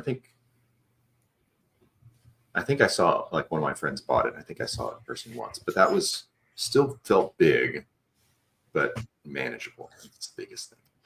Yeah. This one, I think too, is just like, it's just an awesome design. It is. It's a beautiful design. Yeah. I love that those little panels like can fold up and out. You can close that up if you needed to. I think you could easily design this to where the whole thing kind of disassembles and you can store it away. It's not overly complex. You can have an R2. Maybe the dome is more like a brushed metal or something, so it feels a little more premium. Yeah. What are your initial thoughts about this as it being offered as a HasLab? What are the benefits for you? Yeah, I loved the idea when you said it, because I think this, like you were talking about earlier, like, Black Series, I think in general, appeals to it casts a wider net than TVC in terms of people that are maybe coming in to just pick and choose different characters that they like from different films or TV shows or whatever. But it's also timely, right? Because what we've been seeing lately, that the prequels have been experiencing kind of this renaissance of love, that people that are adults now who were kids when these films came out. Like I was like in middle school when the prequels started coming out, and now they're adults, and they're collecting. They're probably out collecting, I would assume, people that were buying the vintage line as kids back in the day, and were maybe hugely into Power of the Force too back in the 90s. I'd assume there's more people of this generation collecting than there are of the previous, especially when it comes to Black Series. Also, next year is the 20th anniversary of Revenge of the Sith. It's my favorite of the prequel films, and to me, it makes sense. I think when you're talking about the perceived value of something that bills itself as a premium experience like HasLab, this checks off that box in terms of being a space hogger, right? Like, this isn't like an X-wing. It doesn't have like that letter E shape where it's like these big wings with cannons and with a tendency to droop over time. Like, this is a Jedi starfighter. It's sturdy. It's a little more compact. And it also so it checks that box, and then it also checks the box off of having a wider appeal. And I think one thing that would really help this is the inclusion of a completely 100% brand newly sculpted Anakin Skywalker figure. Yes, absolutely. The other cool little bits. So when I was going back and talking about I think this is what originally or when we had our conversation with the X-Wing, I love the idea of modularity. I love the idea of like having something and being able to change it. So whoever has it, they want the ship that looks clean or looks like the Red 5 or whatever, or if they want something that feels battle damaged, then you would have the ability to change that. So that modularity way of thinking for this would be really cool, where there's fewer panels. So you could actually just swap out those little wings that kind of open up. Maybe there's one's got a bunch of blaster damage on it. Maybe there's like pock marks or whole like blaster fire on part of the sides of the wings, or maybe a cockpit is all scratched up, or it looks like glass is broken. There's so many opportunities here that you could change out those pieces and be able to display it, and it could look brand new, or it could look really worn and battle worn. Adding buzz droids would be so cool. Somebody else said that here. We were talking about that. But you mold one or two, and then you could just have like 20 of them come with this. And maybe they were magnetic or something. They would actually be able to kind of, you could put them around the ship. They could be underneath. Like there's a lot of fun things you could do with it. But I still think being creative, so you're maximizing your tooling costs, which is a big thing for Hasbro and any company. So I don't know. I think there's just a lot of potential with something like this. For sure. And when you're talking about like those panels that are more battle damaged, like what I'm hearing in my head is like stretch goals. Like that's something that would be at one of the tiers. Someone also remarked, the buzz droids could be a tier. Like, yeah, absolutely. Like that would be a great tier. Like any extras that you can really like build up this scene from the movie and just kind of add stuff that was seen in the film, I think would be really cool. Yeah. Hyperspace ring too, but doesn't it attach to it? Is that? Yeah. What was the other one? Yeah. Yes. Yeah. I'm trying to remember if that happened in Revenge of the Sith or not. Obi-Wan didn't wait. I can't remember. I know in Attack of the Clones, he did. Obi-Wan had it, right? Yeah, I think it was the other Jedi. It might have been a Revenge of the Sith. I'm sure someone will let us know here. Yeah, probably. We're fake fans.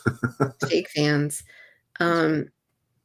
But I think if especially if you do include Anakin, like that's something that would speak to a lot of people, and also have the benefit of being able to be reissued in the main line with different deco and like a different head sculpt, and um and then like you said, R2 that could have like an aluminum dome or something, just make it more premium. Yeah, I think this would be the way to go. I mean, I feel like something like this, I don't know, I'm guessing around $250 is probably what I would assume, like to start off with. Maybe 200, probably 250, I think would be a little more. What do you think? You could, I guess it depends on what you're offering as like the base, but I think you maybe could push it to 300. Also, if you consider like maybe you got the figure. I was trying to figure out a way, like if you're doing the tooling for this, if you had the tooling for Obi-Wan's as well, and kind of like what they've done with the, this is kind of a far stretch, but what they did with the Cantina, where it's like, we're going to give you half of it, but you could buy two, put them together, you got the whole. So you could potentially have two, and one's Obi-Wan's and one's Anakin's. But again, those are going to be pretty big. But I mean, that would be cool too if you really wanted to push it like even further. Again, if we're talking about this is like the dream projects. That's a really good idea that I had not considered. Now that has been tested out with the Cantina, 100%, I think that they could do that with something like this. Yeah, you pay. Yeah, sorry, real quick, I was going to say, or if you just, again, going back to the panels, if you just take those panels that are colored yellow or the maroon, and those panels can be swapped out, then you can make Obi-Wan's. And maybe so one of those, maybe that second tier is like you get the Obi-Wan figure and you get those maroon panels, so you can make Obi-Wan Starfighter. That's interesting. Then if you wanted to, you could buy two.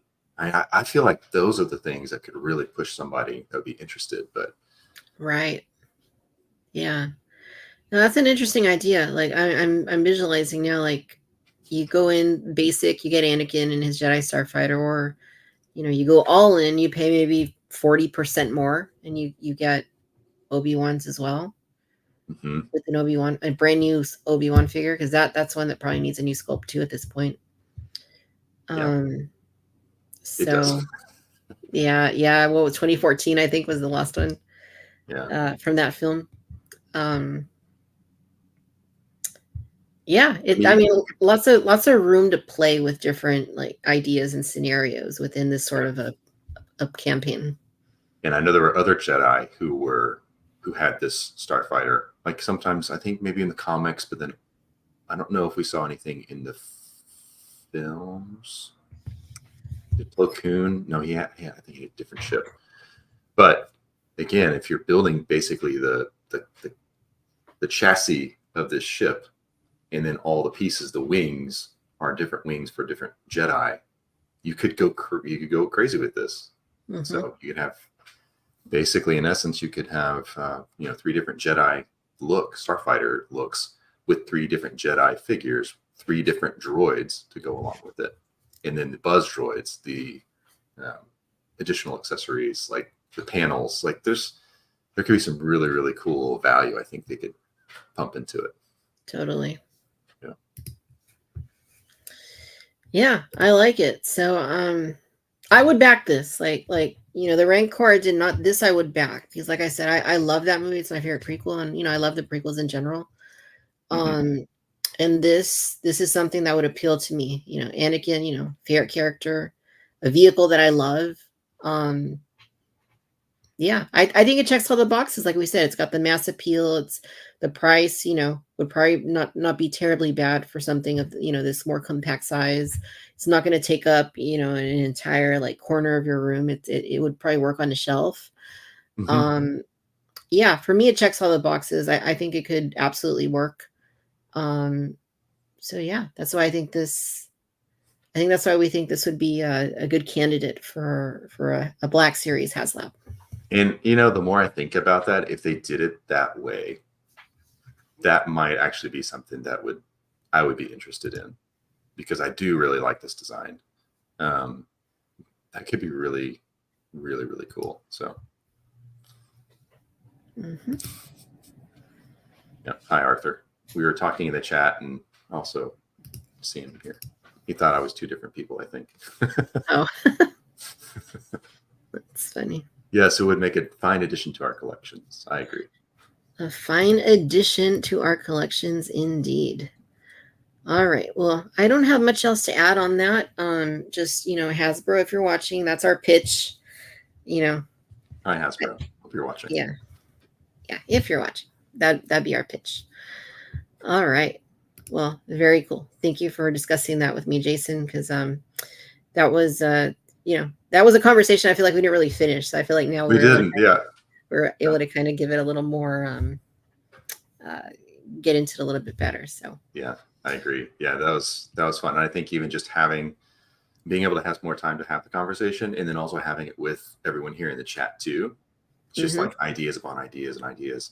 And I think that's something that when we've known, when Hasbro has really been listening to what people want, obviously with Steve Evans, and he's from the beginning when he was on Star Wars, just always like engaging and asking questions. What do you guys want to see? And they're still doing that. But I think the more and more brands engage with their audience and really listen to that feedback, then I think the more successful they're just going to be in general. I mean, anytime you open up communication, you have like a relationship with people, you kind of get that trust there, and just being open and honest with as much as you can. Obviously, there's things they can't tell us, but I think just continuing to go in that direction would definitely put the potential next Black Series HasLab like on the right path.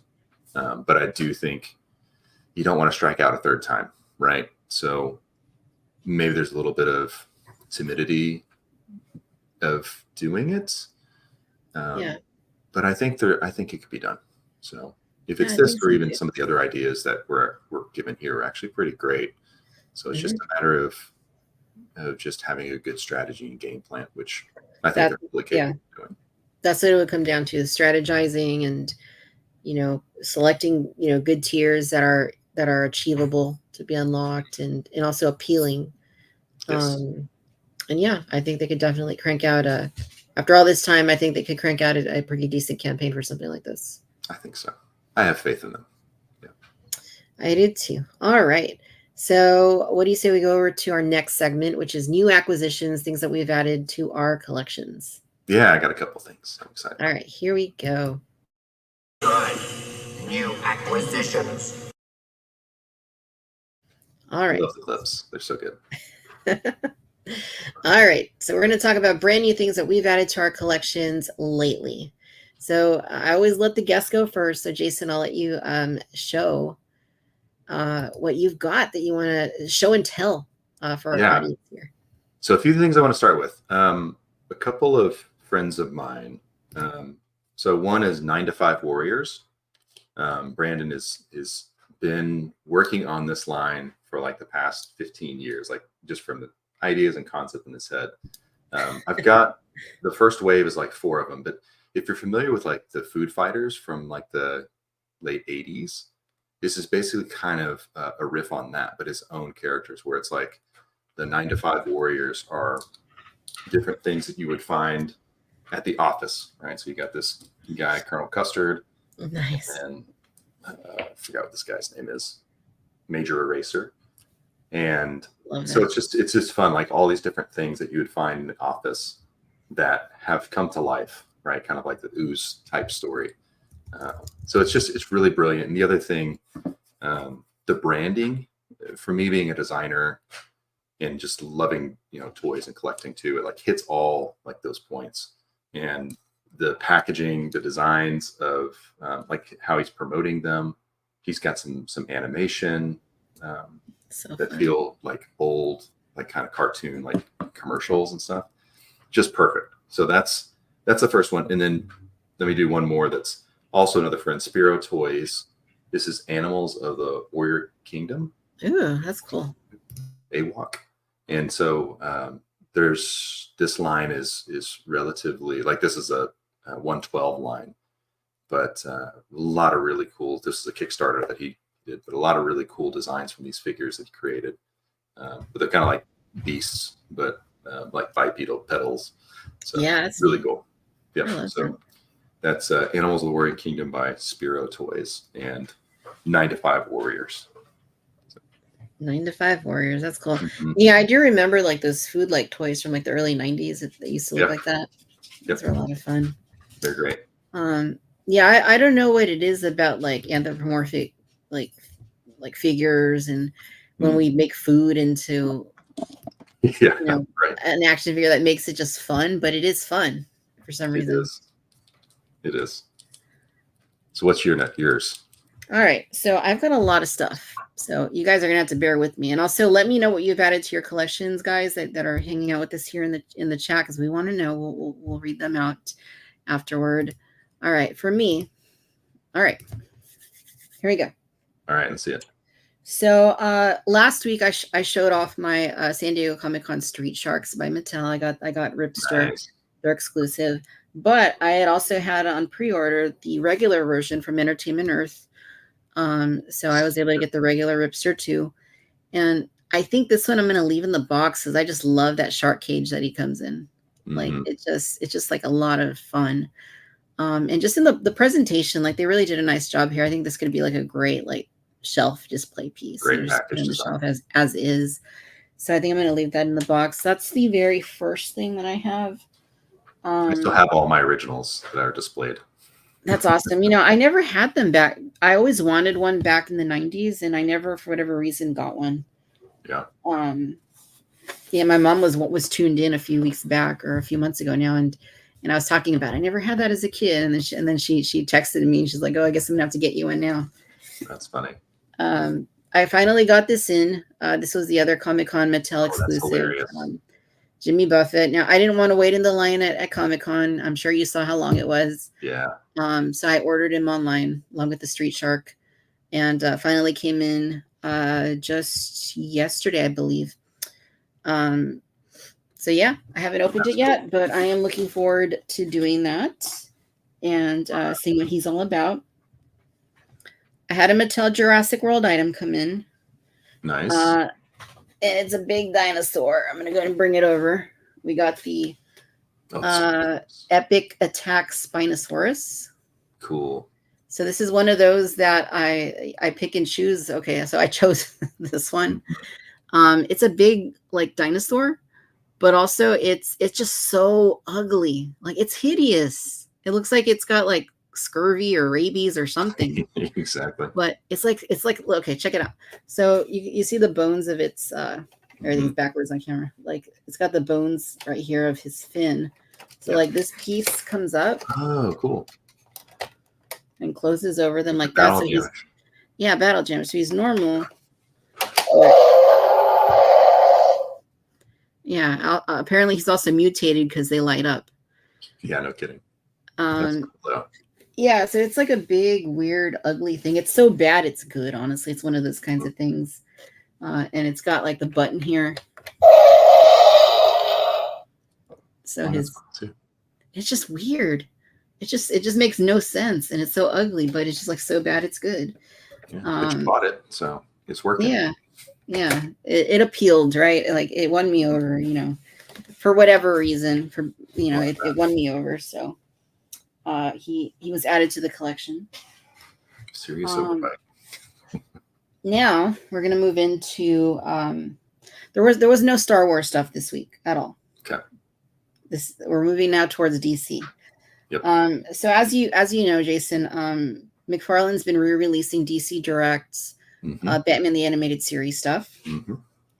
And I had a lot of the DC Direct Batman Animated Series stuff from like a decade back, but I didn't have everything. And so McFarlane's repainting, re-releasing some stuff. So I'm taking advantage. I went back and I got Alfred to add him to the shelf. That's a good one. I saw it and I kind of passed because I don't know why. He's not the most exciting figure or anything, but look, he's got plates and cups. So Tea Party with Batman. Were you able to find that online, or did you find it in store? I think that one I eBayed, I want to say. Oh, okay. Another one that I eBayed, this is from last year, I believe. I got Scarecrow. Yep. It was crazy how expensive those DC Direct figures got. I know. They stopped making them. And I missed a bunch of them. So if there were ones that I missed, I just bought these as good. You know, these are good alternatives. They look pretty close anyway. Currently, you can get Wave 2. So like the Riddler, I picked up the Riddler from Target's website. Those are so fun. And I like the Build-A-Figure aspect that it comes with. That's Yeah, really you can nice. build Lockup, and Lockup looks like that. And Condiment King was like one of the other ones. Condiment Wave 1, King. I think. Yeah, that was the first one. And those are the other figures in the wave. I passed on Joker. That's actually and Batman, because those weren't, already had those from DC Direct. I feel like I need to get Gordon and Alfred. You mean this one right here? Yeah. Yeah. So I did grab from Target's website as well. I got Gordon because I didn't have the original release. And this one actually has a variation. There's a variant available with like a lighter colored jacket. Right? Yeah. Yeah. It's like a lighter brown, like colored jacket, but I didn't want that one, so I'm glad I got just the normal one. Yeah. Because it is like a chase variant kind of thing. I think he has like a green tie too, doesn't he? He might. He might. Then this came in today from Amazon. So they're releasing some of these cool Batman things. So yeah, the Batwing with Batman figure. And this is cool. This is 4-inch scale. So perfect for displaying on the shelf. And for whatever reason, it has the Batman Returns like costume on the figure. I don't know why it doesn't have the regular Batman figure, but some of the choices are just kind of funny. But yeah. Okay, well, you got to open that up. When you open it up, take a picture, and because I'm curious. Yeah, for sure. I definitely will. But I bought it for the Batwing, honestly. I mean, yeah, exactly. That's just too cool. The other things I'm going to need to pull up on my Instagram because one of them is too big. Yes. So this here. You make me want it after seeing your post. Yeah. So that is this right here. That is the McFarlane Batman the Animated Series Batmobile. And this is also a re-release of the DC Direct Batmobile, which you can see on the right. And that was the black one that they did many years ago now. Mm-hmm. And this particular one came in like a multi-pack with Batman and Robin figures, came with the bat signal, and it had exclusive chrome accents that only the version that came in that box set had. Now McFarlane is re-releasing it with blue paint to more closely match the animated series, and at a lower price too. Believe it or not, this giant vehicle is only $80, which when you consider it has the electronics, and it's one hell of a sculpt. It looks really, really good. That's actually pretty impressive that they can offer something like that at this day and age at just $80. Yeah. I got the 89 Batmobile and I love it so much. It's really great. Yeah, that's a fun one too. The only one I haven't been able to get is the Tumbler because they sold out pretty quickly. But the Batmobiles are just so cool. Cool design. They are so cool. Any of them. Yeah, so that's fun. I do prefer probably the DC Direct one only because the black, it looks a little bit more iconic, I would say, and just the overall like the little QC tidbits are tend to be a little better. But either way, like I mean, $80 you really can't go wrong. It's just I would say like anyone that needs that don't miss out on it. It's a good alternative to the previous one. And also it lights up too. Like that's really impressive. It is totally impressive. Yeah, I was happy with it. It's easy to knock McFarlane. Like there's some things I'm just like, this is right. whack.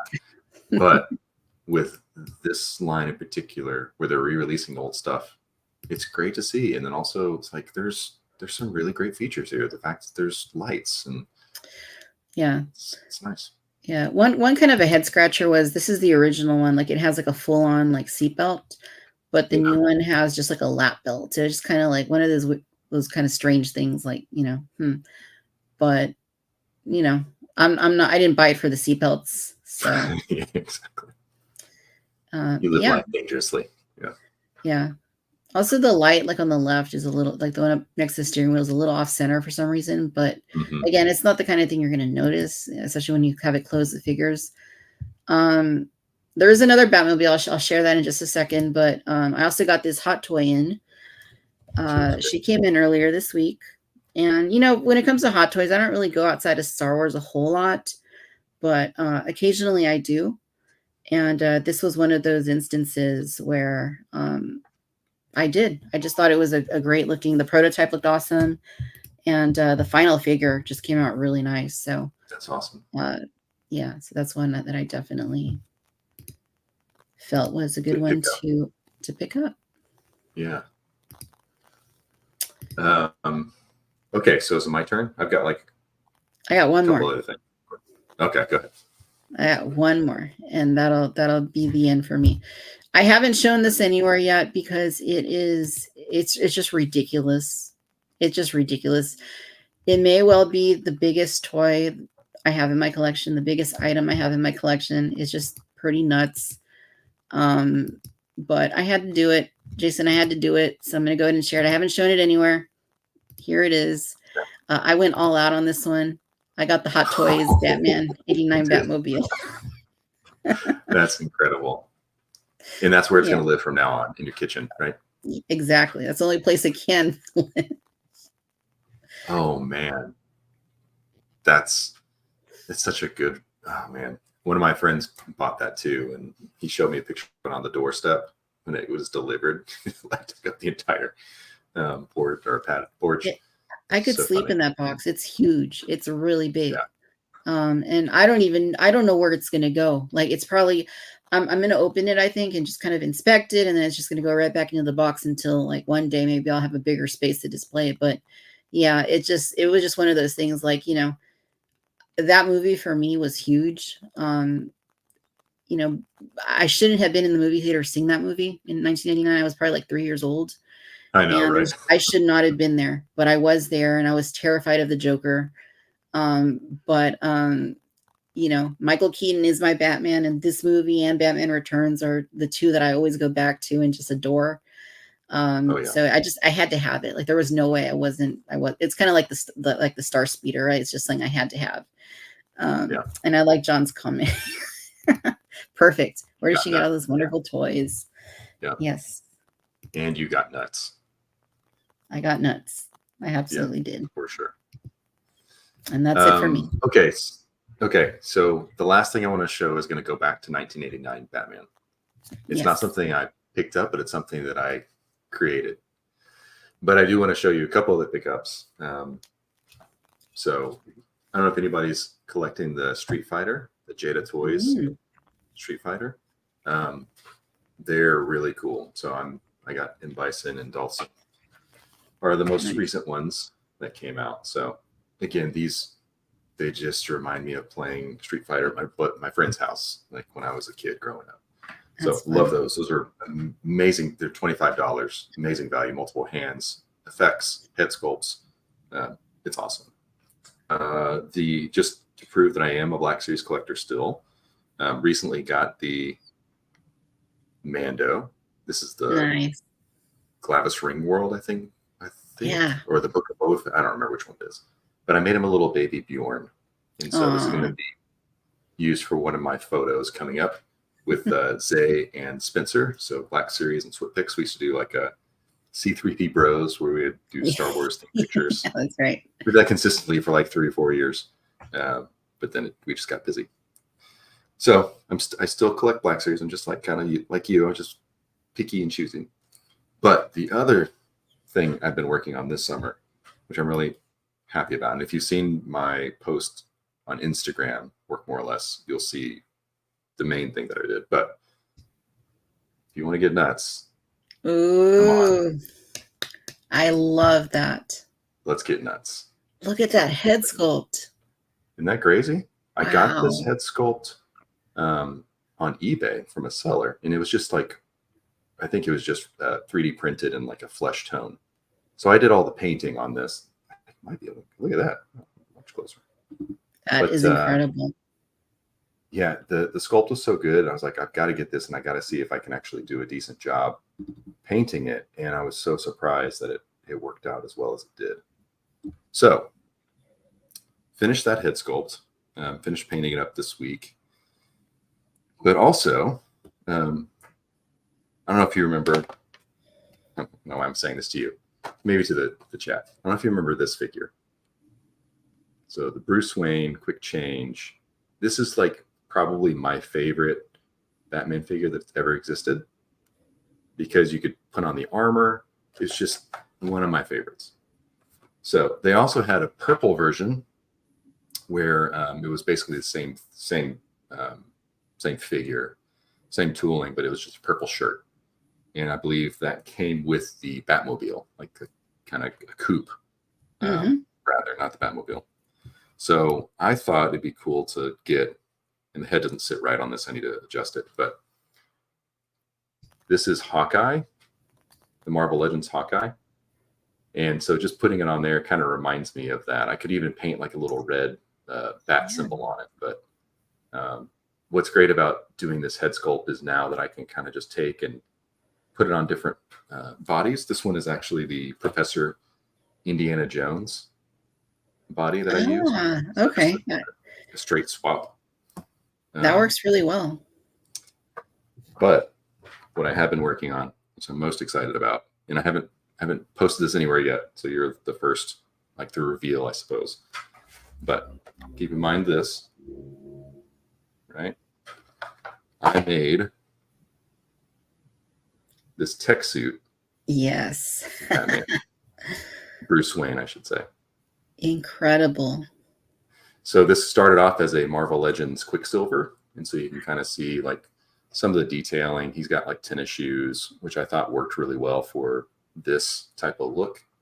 And then he has a ton of like just detail like in the shirt. And so I ended up sculpting the turtleneck. I sculpted that over it, so it felt kind of like the original figure. But I just love how that head fits on this body. And it was relatively straightforward to make, but I'm super happy about this. I took a couple photos of it last night, and it looks pretty cool. So I'm super proud of it. That is so cool. That is awesome. Not a pickup, but it's something that it's a labor of love. That's what it is, really. For sure. Yeah, no, fantastic work on that. That is gorgeous. Yeah. Absolutely stunning. So, yeah, be on the lookout for a couple of photos with that figure. But yeah, you're the first one to see it. So. Yeah, thank you for sharing that with us. Yeah, of course. And yeah, I agree that the shoes that he's wearing, like the tennis shoes, like that, I mean, the bat suit, he was wearing Jordans, right? So, I mean, it makes sense. Yep. Yeah. He did.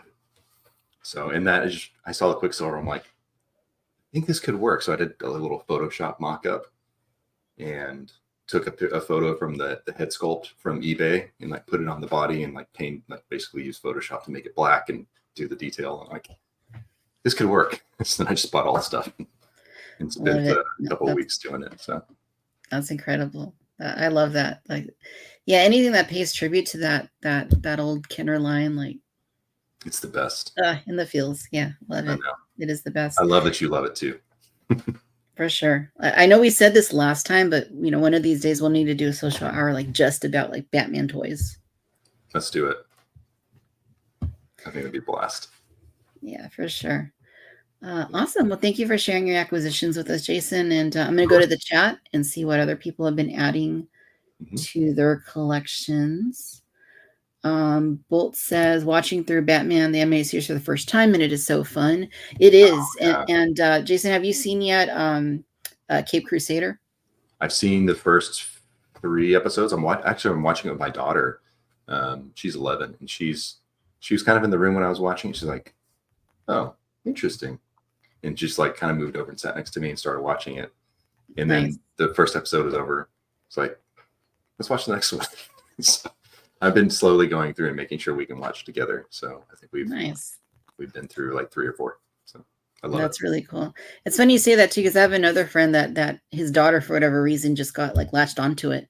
Yeah. So yeah, it's quite appeal. I love it.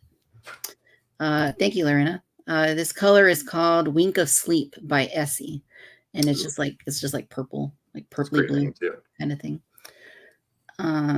Dawson says that Spinosaurus is so ugly, not even a mother could love it. Maybe it was grown in a lab because then it wouldn't necessarily have a mother, I guess. Let's see here. So Luke says bought another TVC Cursantin as well as possible second one. The one coming I plan to turn into a Sasquatch. Nice. That's hilarious. Mary says that she picked up the Black Panther Shuri as well. That's cool. Let's see. Rick says that he also has the 89 Hot Toys Batmobile. Very cool. Nice. Bolts has the Tumbler. That's a neat one too. I don't think I would get that one. Detailed. Yeah. It is really nice though. Let's see. Oh, thank you, Jason. That's very sweet of you. You're the best. Thank you for that. The Joker at the end looked wicked. Yeah, the Joker was I was terrified. Like when he goes and shakes that guy's hand and electrocutes him to death, like in the theater, I was just like, oh my God, like I was trying to like cover my eyes and it was oh yeah. I shouldn't have been there. I'm telling you, I don't know why I was there. My older cousins like took me, and yeah, I don't think they should have taken me, but yep. Bolt says Hot Toys Scorch arrived from the mainland. Very nice. You got Scorch.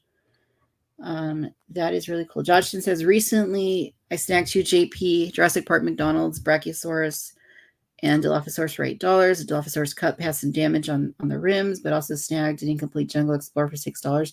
What? $6 for a Jungle Explorer? That is insane.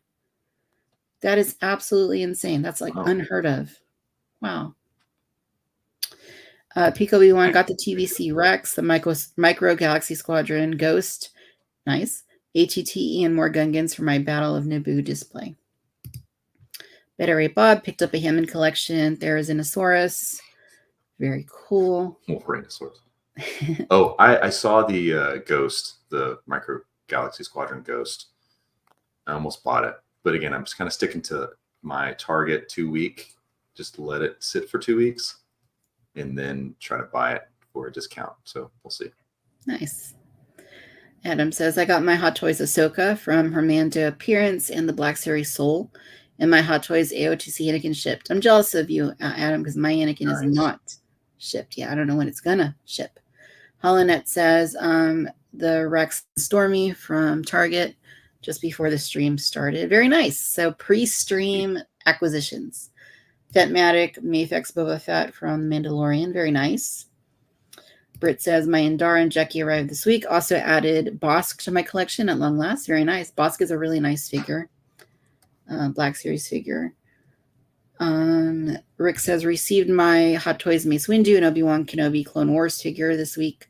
Very exciting to finally get these. Congrats. Let's see, I don't want to miss anybody, so I'm trying to read carefully through these. Luke says, recently bought 4 TVC figures at Target. Luke, Leia, Vader, and Stormtrooper, and Kevin, Pixar Bird, and Jimmy Buffett, G.I. Joe, Warthog, Back to the Future. Wow. Flying DeLorean and Jurassic Guanalongosaurus. Wow, that's a haul right there, Luke. Good job. That is definitely a haul. Oh, and he's not done yet. Also, another Infiltrator, Micro Galaxy Squadron, and smaller Micro Galaxy Squadron. And one of my Hammond Giga Nautosaurus had the eye defects. I swapped it with a good one with good eyes at Target. Very nice. Mary also got the Caustic Plastic 1/6 Christopher Lee as Dracula and Peter Cushing as Van Helsing. That is really cool. Those are great. Yeah. Very awesome. And I think we got everybody. I hope we got everybody. Maybe at the very end. I put one in there. I forgot. Oh, yeah, you did. The Hot Toys, the Batman. Very nice. I have that one too. Nice. Did you? Well, I missed it the first time around. And so it came back up on wait list and I put my name on it. And like, all right, it's available. So a couple days ago, it popped up. I'm like, hey, babe, I'm going to buy this. She's like, yeah, go for it. I'm like, really? Okay. So I think it's shipped today. So I'm excited about that one. Good deal. Yeah, the wait list it works. Sometimes I've gotten conversions on it. Like it does Awesome. work. It's just, not all the time, but if it's out of stock and you see that it's on a wait list and you want it, get on the wait It's list worth it. because there's a Yeah. chance that you may get it. Just never know. You never know. All right, cool. Well, I think that does it. Jason, again, thanks massively for coming on to Social Hour Of once course. again tonight and having this robust and fun conversation about toys and collectibles and a potential Hasbro Black Series HasLab project. Yeah. We'll see what happens in the future with that. But I know I have your socials linked, but can you let our audience know where they can go to look you up on the interwebs? Yeah. Most of where you'll find me is Instagram, where I'm most active at WorkMoreOrLess. And you'll find a lot of like this Keaton that I just showed. I'm going to start posting some photos of that. But also, if you go to my website, workmoreorless.com, there's a lot of photos there. But also, I do a little bit more of a deep dive on like different photography techniques and exploring those. So, kind of in the learn section, you can check out some of that. Just spend a little bit more time because I know on Instagram and X, there's just limited attention span that's required. So most people give it. So if you go to my site, workmoreorless.com, you can find some other interesting things. So. Awesome. And this is the site right here, workmoreorless.com. And it's all great content. And, you do some amazing work with your toy photography, and the behind the scenes are amazing. So if anybody in here isn't already following you, then they definitely need to do that because, the content is awesome. And it's all good stuff. And, I love it. I may not post a lot or as frequently as I used to, but the stuff that I'm posting now, I'm trying to I feel like some of it's better content. So, I've lost tons and tons of followers just because like the algorithm wants you to be consistent. And so for a while there's like, I just don't have time. So I'm just really focusing on the things that I like now and the things that interest me and just spending more time, not feeling so tied to like keeping up, so trying to still have fun with it and not be overwhelmed at the same time. Yeah, no, that's how it goes. I mean, same here, I'm always so really busy, but then, it's nice to have that creative outlet to just like pour your creativity into and kind of escape for a bit. So 100%. Good stuff. Yeah, no, well, thank you again. And thanks to everybody who has been hanging out with us tonight here in the chat, who's been tuning in. Even if you're not chatting, you're just hanging out with us. We appreciate that. Definitely make sure you're following Jason. If you're not following VC already and you'd like to do so, well, you may do that too. Thanks to our channel members and Patreon subscribers. We really appreciate each and every one of you. No matter where you're tuning in from out in the galaxy, thank you for watching Cantina Social Hour. We will be back next week, same time, 6 p.m. Pacific, with more guests, and we'll be having another grand old time here in the Cantina. So thanks as well to Adam for managing our chat this evening. And no matter where you're tuning in from out in the galaxy, thank you for watching Cantina Social Hour. Be well, be safe. May the force be with you. We will see you next week at the same time. All right, Jason, hang on just for a second. Everyone else, have a great weekend, and we will catch you in 1 week. Bye. Yes. See ya.